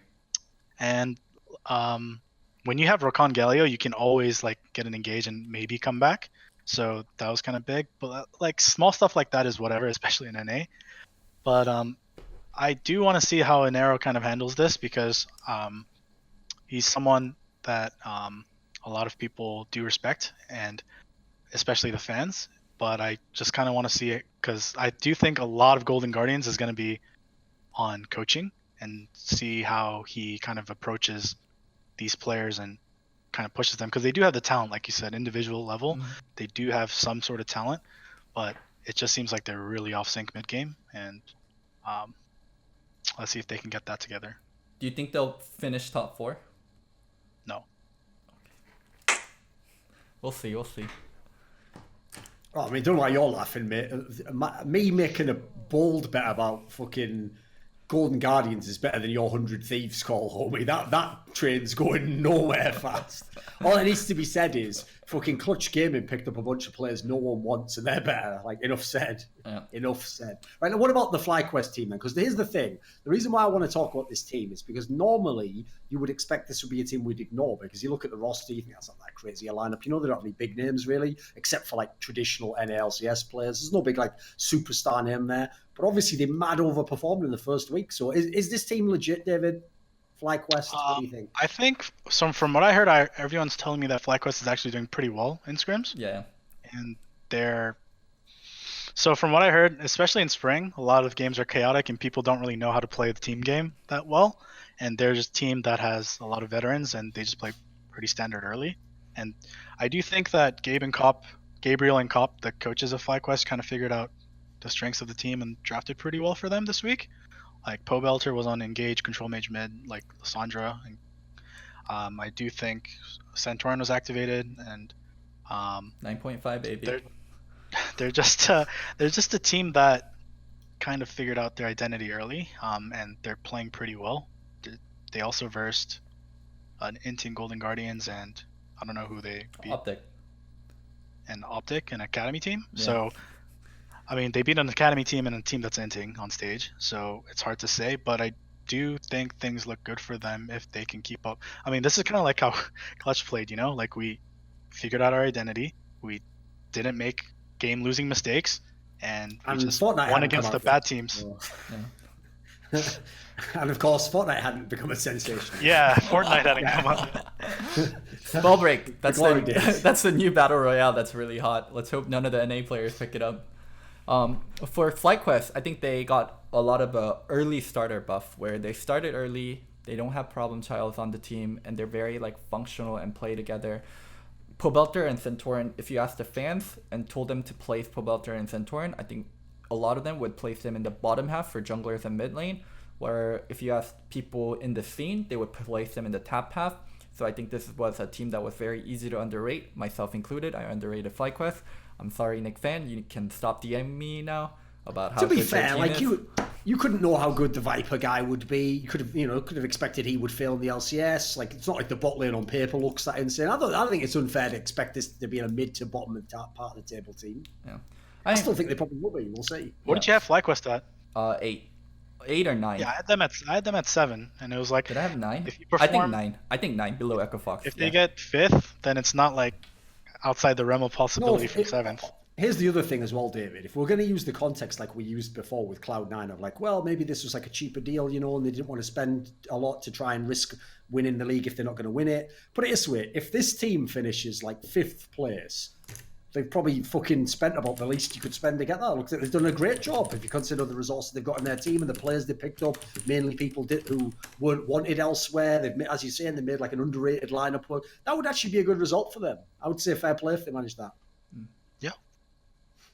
Yeah, I mean, no problem, Tiles. Good early starter buff. Where's the ceiling for this team, as you guys talked about? I think that's the big thing they're going to figure out. But maybe Pobelter does pop off. Maybe Turtle has a second renaissance. This is a very... I mean, I can see them maybe winning a best of 5 in a quarterfinals and then getting top 4. I mean, it's not like outside the realm of possibility. In the LCS, let's be real. Like people, this is why this happens every single fucking Worlds. After every Worlds, everyone goes, "Poor Belt, I always said he was shit." Like he's not shit, is he? He's obviously a very competent player in NA. And same thing with Wild Turtle. Like one thing I actually respect about Wild Turtle is it's his strength and his weakness. It's like he just goes for fucking players. Well, guess what? If you're actually, he's a pretty mechanically skilled player. Yeah, he makes some terrible misplays sometimes, but actually that hasn't even happened as much the last few years. In fact, he's probably like the sleeper. Like if you had to rank AD carries in NA, right, he would be the sleeper where I bet fans would put him like at the absolute bottom. Whereas I don't think he's ever been bottom. I think if you made out, like, let's assume we're doing the 10 teams in the league, right? Let's see. I would put him at like, he's probably in the mid, probably middle. 4, 5, or 6, somewhere around there. And in fact, I'll give you the best example. To me, he's a great example of why I hate players that are just like decent or they're just consistent. Like they can be all right as you put them in the right team. Like I'm sure Apollo is a more consistent player than Wild Turtle, but I'd rather have Wild Turtle as my AD carry. Because he can pop off. The off. difference is Wild Turtle will win me games, yeah. Oh. You know, Apollo's like he's the fucking pole belter of AD carry. Just hold the lane and then someone else has to win me the game. We talk clutch. I think teams that are left are Optic and Echo Fox. Do you guys have a preference on one?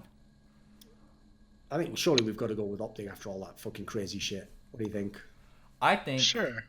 We'll just do both. Let's see. Maybe Optic doesn't take long. What do you think about Optic? Because obviously the main story is we never even got to see the original lineup at first because they had this whole academy scenario. So what we're going to say about that? I backtracked. So after the Optic situation happened, I backtracked a few of Meteos' last interviews. It's like, holy shit, this season's going to be so fun. This is the first season where I feel reinvested into the game and I like my teammates and I really want to prove and show myself again. And the interview before that was, I don't like the expectation that, this was when he was on FlyQuest or I think 100 Thieves. I don't like the expectation that you need to be developing academy players. Helping train the guy. Helping train the guy that's going to replace my spot. So he goes from, I don't want to train people that's going to replace my spot. He joins a team with Dardoch on it. He's like, I'm so happy to play. I'm so happy to be on the main roster.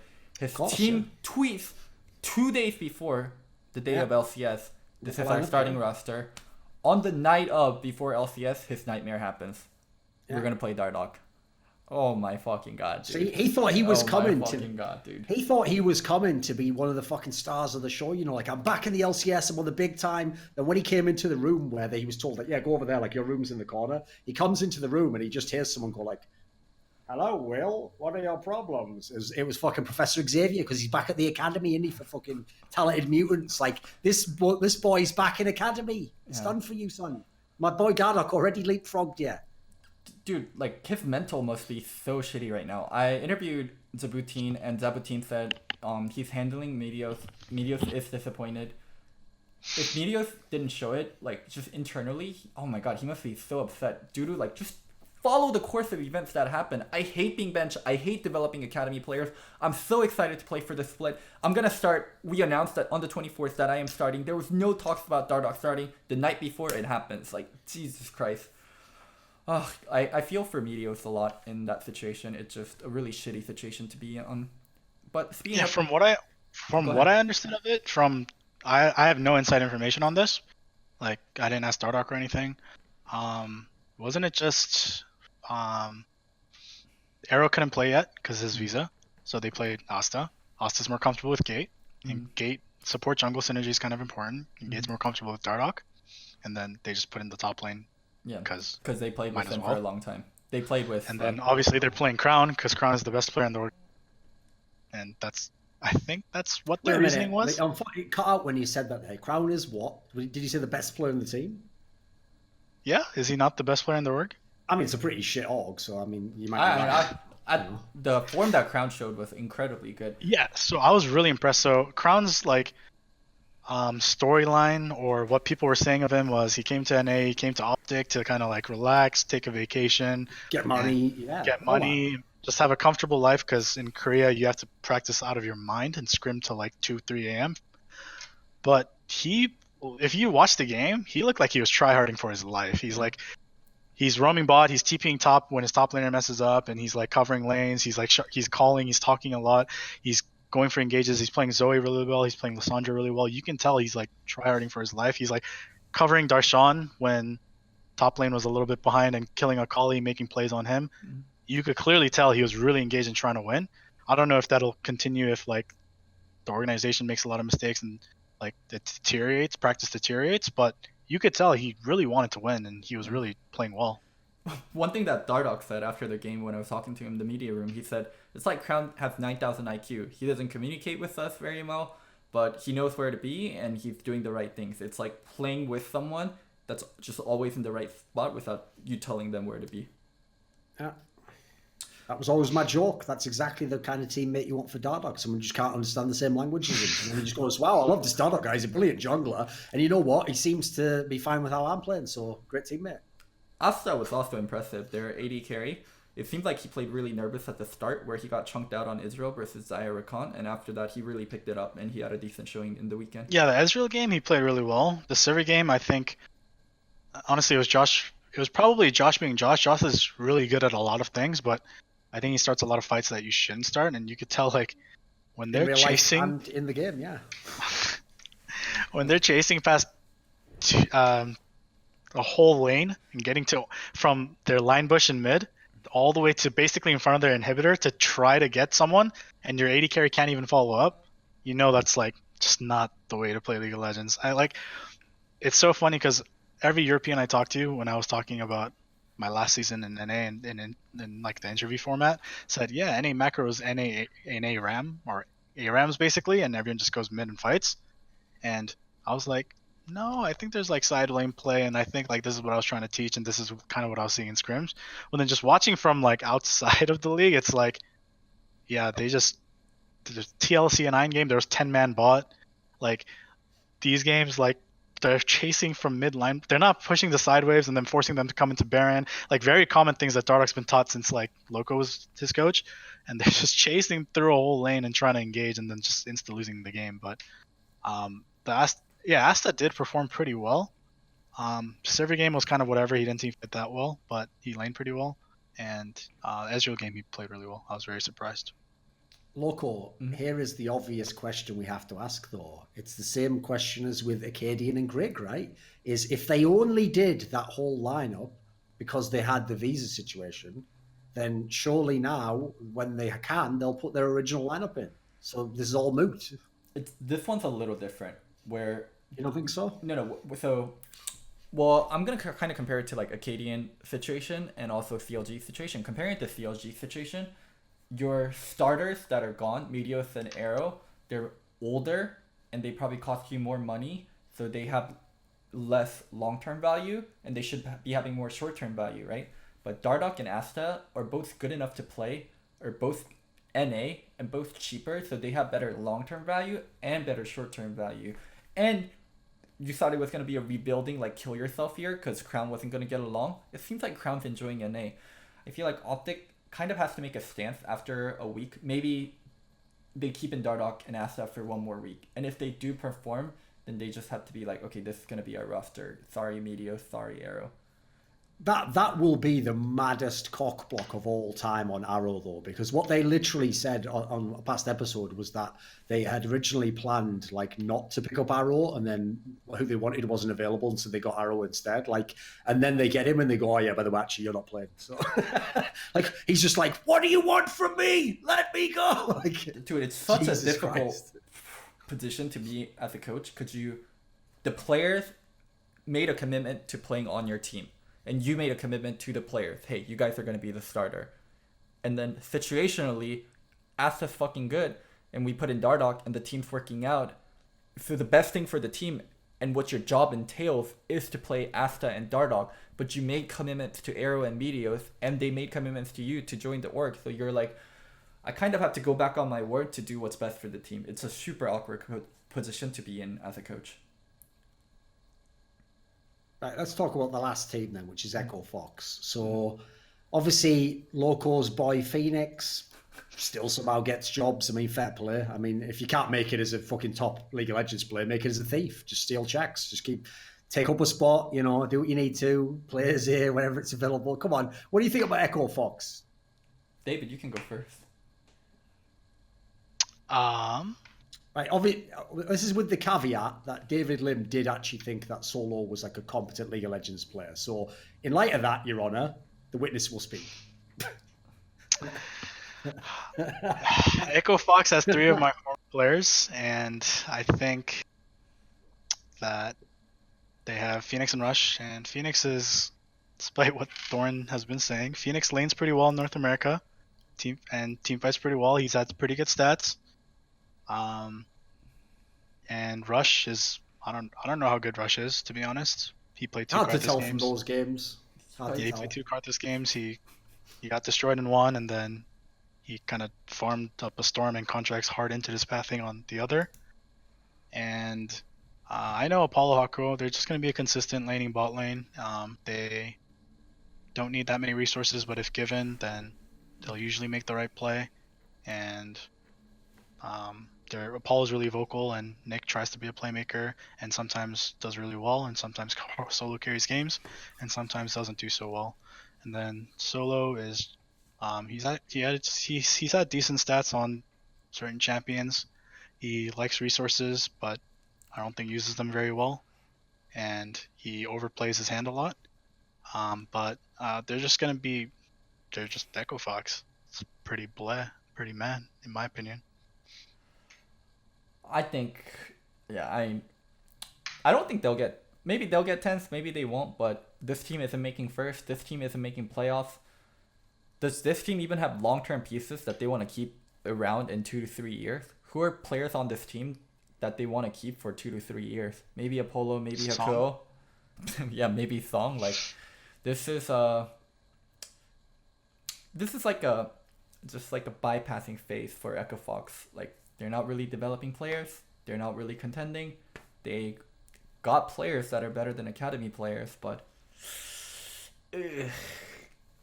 one thing I will commend is Rush could have just stayed as a streamer.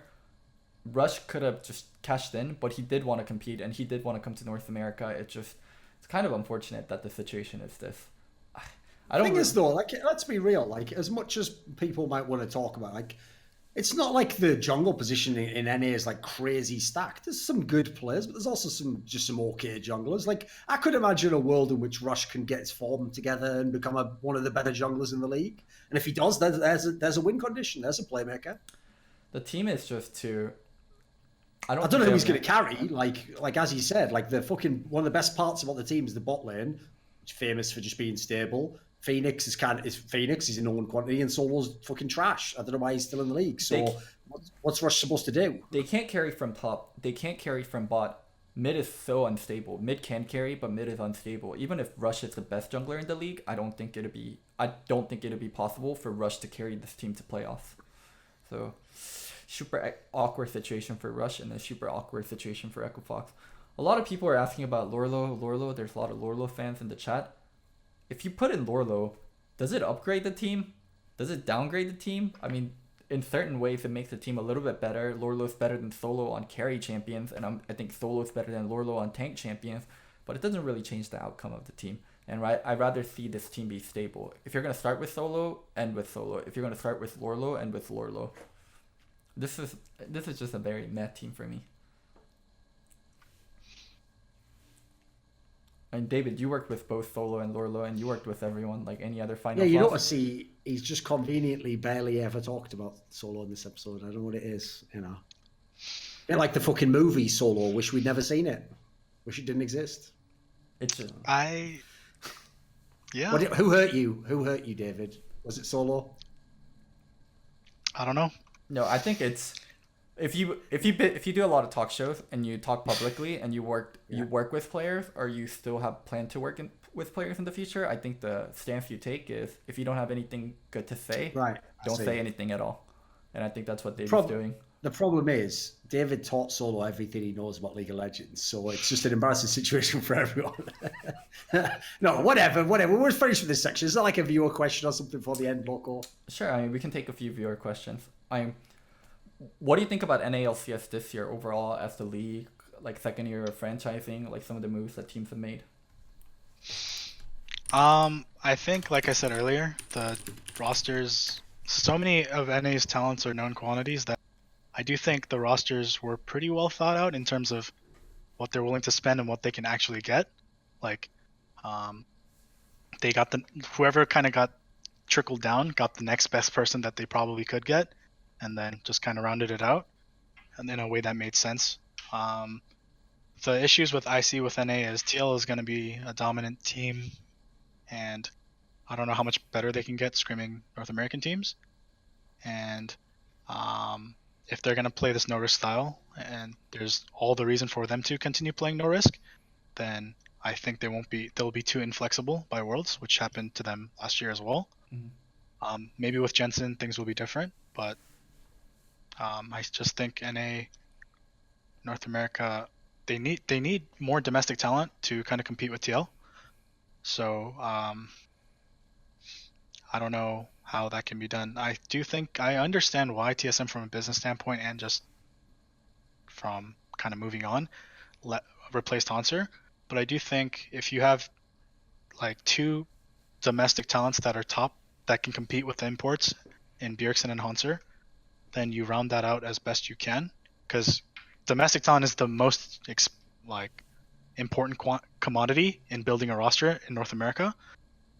So I understand why they went with Broken Blade, especially knowing some of the things in the backside. But it just seems so hard to create a roster to beat TL when they have Impact, who's domestic now, Doublelift, who's a domestic and probably one of the best in the region, Xmithy, domestic, one of the best in the region, and then they just have two imports. So, and Jensen is going to become an A2 next split. So, here's a fun question. It's something that changes every year. Who do you think you would start a roster with, Doublelift or Bjergsen at this point?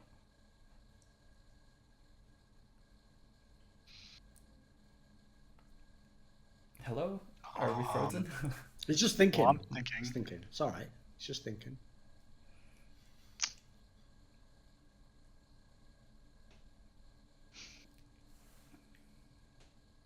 For this year?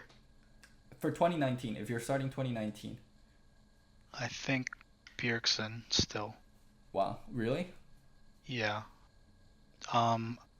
Just because of the fact that I think if you look at it holistically, I think Doublelift is just proven to win more now in North America, at least recently.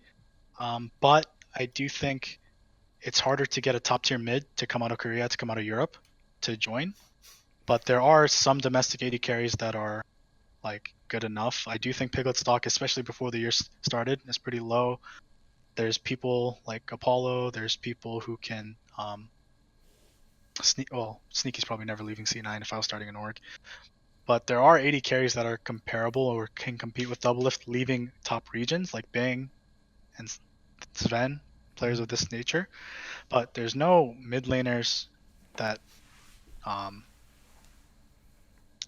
like going to be top tier and be the best and can compete that are kind of leaving. Like name an import mid that is on that level. And I don't count Jensen because he's been in NA for so long. So it's like pretty tough to. It's easy to find an 80 carry. It's easier to find a top tier 80 carry to compete with Doublelift than I think a mid laner, especially with budget and just bringing them over. Okay. Like Rookie's not leaving, BDD's not leaving, Yukal's not leaving, like Showmaker's not leaving. I think it's still really tough to find a mid laner to build around. Dorian, what about you? I would personally pick Doublelift, and in fact, most eras I would pick Doublelift. My reasoning why is this: I think they both have flaws as players that they've never been able to transcend. But the difference is, I actually think Doublelift's flaws impact the game less because he is down in the bot lane. As long as you let him do his thing in the lane, he does well. If he gets to the point where he can carry the game in team fight, he'll do it. The problem I have with Bjergsen is it's something that a lot of people I've noticed have now actually started to pick up on the last few years, which is that he has just become a totally different player. He's become this like risk-averse player who just wins his lane by 10 CS and then goes, "Oh, I did my job." It's like, it sort of. You sort of did, mate. And I say that as someone who's a Froggen fan, so like, it's not like I'm hating on it. Like, in a way, there's something to respect about that. But like, I feel like the time to have Bjergsen as your best player was about 3 or 4 years ago now. I don't think he's going to be that player again. And I don't know what it is. Maybe it's like the mentality on TSM of like, we'd rather not lose than we would to win. But I feel as though he's just not. I think Bjergsen is like living off his rep from a few years ago now. He's still a good player. He's still like a top 3 or 4 mid overall. But I don't think he's like that superstar that his name says he is, like the guy with all the championships. Like, not really. I haven't seen that guy in a while. Whereas Doublelift's still Doublelift. If anything, he's got better. I guess I kind of lean towards Dorian a little bit now. I don't think I would have ever said Doublelift years ago, or even a year ago, but Doublelift's success on multiple different rosters and how he's consistently been able to do it, and Dorian's comment regarding Bjergsen's, I guess, maybe passivity, you might want to call it, or stagnation is making me lean towards Doublelift. I would be happy with either one, but Doublelift. So a lot of people, or go ahead. Yeah, so to be clear, I do think, like, if I had 2 really good rosters, and, like, I could have Jensen, then Doublelift is by far... Like, let's say I could have Bjergsen double or Sven... No, sorry. Bjergsen Sven or Jensen double. I would have Jensen double in RP. Like, I do think double, especially in playoffs in North America where bot lane is so important in playoffs, in important games, I do think double is just much more impactful in those games than Bjerg is. But just thinking overall and thinking realistic possibilities of getting some of the top tier domestic talent outside of the one you started with is why I kind of lean toward Bjerg. But I do agree with both of you that I do think double is just more impactful in that way. Plus, like, obviously one of the big knocks on Doublelift was like how all the worlds had gone so badly. This last Worlds, he was fine. Like, I don't care what anyone says. Team Liquid wasn't good, but he was absolutely fine in that tournament. Like, he could have played the exact same way on a different team, and he'd have been in the fucking playoffs. Like, yeah, MSI he didn't play. MSI he didn't play that well, especially the first half of MSI. But Worlds he played fine. Like, for me, if anything, the problem with that one is because they didn't make it out of groups. People think that one goes like with all the other failures. But for him individually, I thought, if anything, that showed some progress. So, moving on to a EU question, a lot of people are asking what we think of Selfmade. I was so pleasantly surprised by Selfmade. I had no idea who this guy was. That whole SK team looked way better than I thought they would be. They were a pleasant surprise to me, especially Selfmade. I didn't know Master tier, but Master League players were this good, and there could be this tier of player like just competing in the Master League. I guess I should know by now. It's National Leagues or it's EU Masters was like a competition that they were all in. Mm-hmm. So it's National League is the name of the thing. So they're in the Spanish League, but they played in the EU Masters tournament. Yes. Okay. Which was just like a big international tournament. Yeah, I didn't know there were this level of National League players like just playing, and yeah, I mean, I was really surprised by Selfmade. Nothing but good things to say about him. That fucking Sejuani play in week 1 was sick. Like, where you Q to the side and throw the ult and you hit the AD, that was clean. It's like what I said earlier when I was saying about teams that... like, here's the thing. If you have a lineup that works in the game, it's usually like that principle I said, where they actually will end up individually looking better because they collectively work together so well. Someone's not inting a thing over here or doing something on his own and dying. So as a result, anytime you get a whole team of like rookies or unknown players who suddenly become good together, I always spent literally my job at that point in time. I don't try to look at the team. I just try to figure out which ones will end up being the really good players and which ones will inevitably fall back away. So like when I saw that Mad Lions team that everyone was raving about and I watched some of the games, that's what I've been trying to figure out. It's like, who are the best players in that team? The Selfmade Man guy seems very, very good. Not quite sure on the Nemesis guy, because like it's actually hard to do that approach, I have to say, but it is worth it because it's very unlikely that all 5 players just magically became twice as good one day and got to the pro level, It's like when we were talking about the Griffin episode way earlier when we were talking about LCK. Like, now that you've seen Griffin play a lot, some of those players, like fucking Sword isn't some super duper player. If he was on Jin Air, he wouldn't be doing fucking anything. But when he's on a team with Tarzan, yeah, he looks pretty fucking good there. And the Chovy guy is very good. Viper, if he gets the right championship, like you can start to see after you've seen him play enough who the really good ones are. So I just want to see what with the SK guys and see who actually ends up being really good. So do you know what SK's roster is? So they have 3 Mad Lions players Yes. and top jungle Pyrian as a mid. AD, and then they got Pyrian, who I think is really, really solid actually. I called He's not that. terrible. I called that. I knew Pyrian would be good. And Dreams, who was the Vitality sub, who was like top 10 challenger in Korea while Vitality was in Korea, one of the highest rated players. And I think he's actually really good in lane. So they actually have a pretty well formed roster. They had 3/5 of the Mad Lions team, and then they got 2 imports. And Pyrian is just really solid, plays pretty smart around mid lane, and knows how to use his turns well. And they have a laning support with ground shot. So, and also, I don't know as much about NA coaches and like the stories behind them, or sorry, Europe coaches and the stories behind them and how effective they are. But Sheepy seems like he's doing good drafts and seems like he's doing a good job with them as well. Yeah, that was the guy who was for a long time with Unicorns and Love, if people forget. He was the coach of that team basically forever, basically. So another question towards Europe is, David, do you think spending a year in Europe, you'll get to learn different things that you did in NA, and it's actually going to progress your career? Something that people have been asking.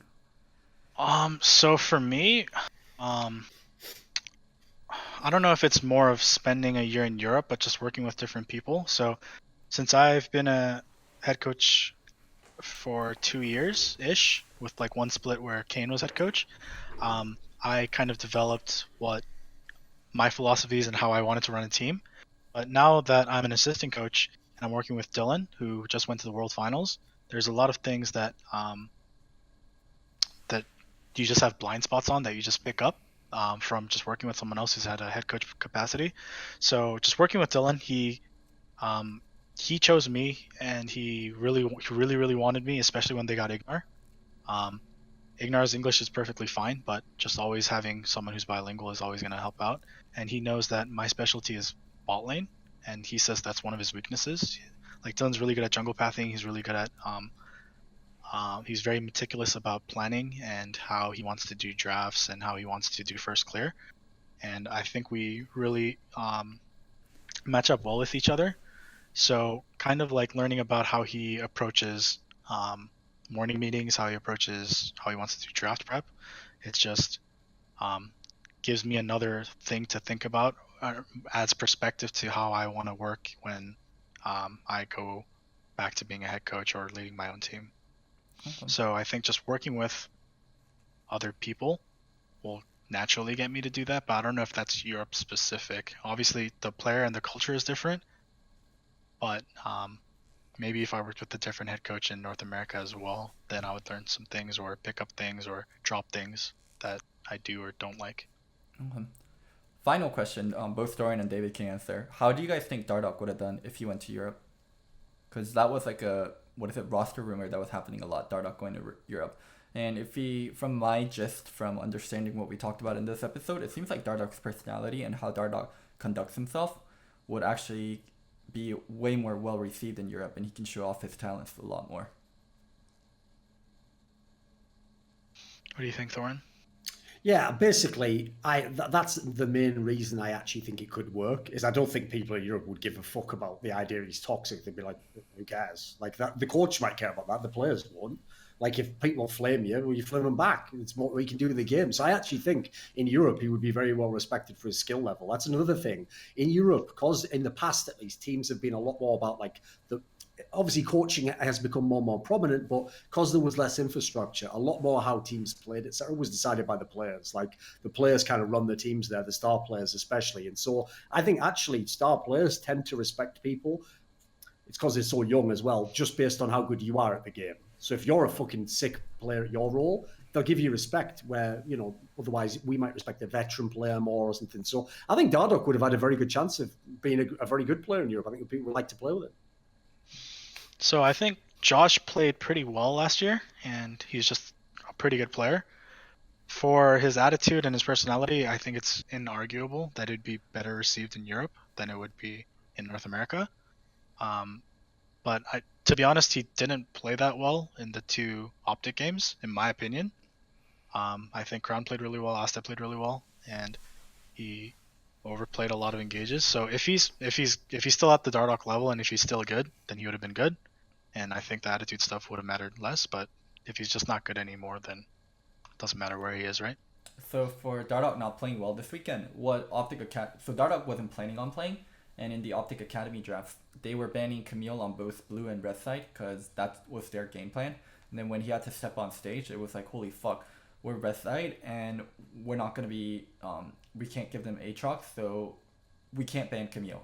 And if Camille's open, you might have to play Camille, Josh. So he didn't practice it in solo queue. He didn't practice it leading up to it in his academy game, and he ended up playing Camille twice on the weekend. So because he looked pretty uncomfortable on Camille. So if it's just a Camille thing, then that's cool. Plus, to be fair, like, considering everyone bangs on the guy for being a bad teammate, that actually sounds like the actions of a fucking good teammate. He took one for the team. Yeah. So I mean, in terms of stuff like picks, he's always been pretty flexible in my opinion, especially towards like the later stages of his career.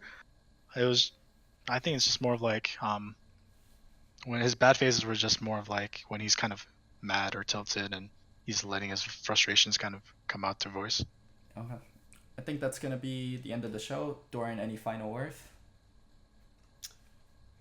I tell you what, this has been such a good episode, David, that we'll have you back on as soon as you win an LCS split. Whatever. You know what? I actually did have some Korean-style chicken because there's a place in Amsterdam that does it.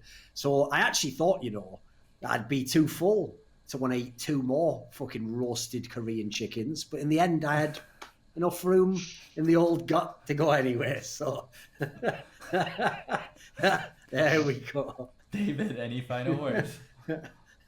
No? No? Can't really top that one off. Okay. No. So, All right. goodbye, everyone. Bye, guys. Hope to see you guys in Poland.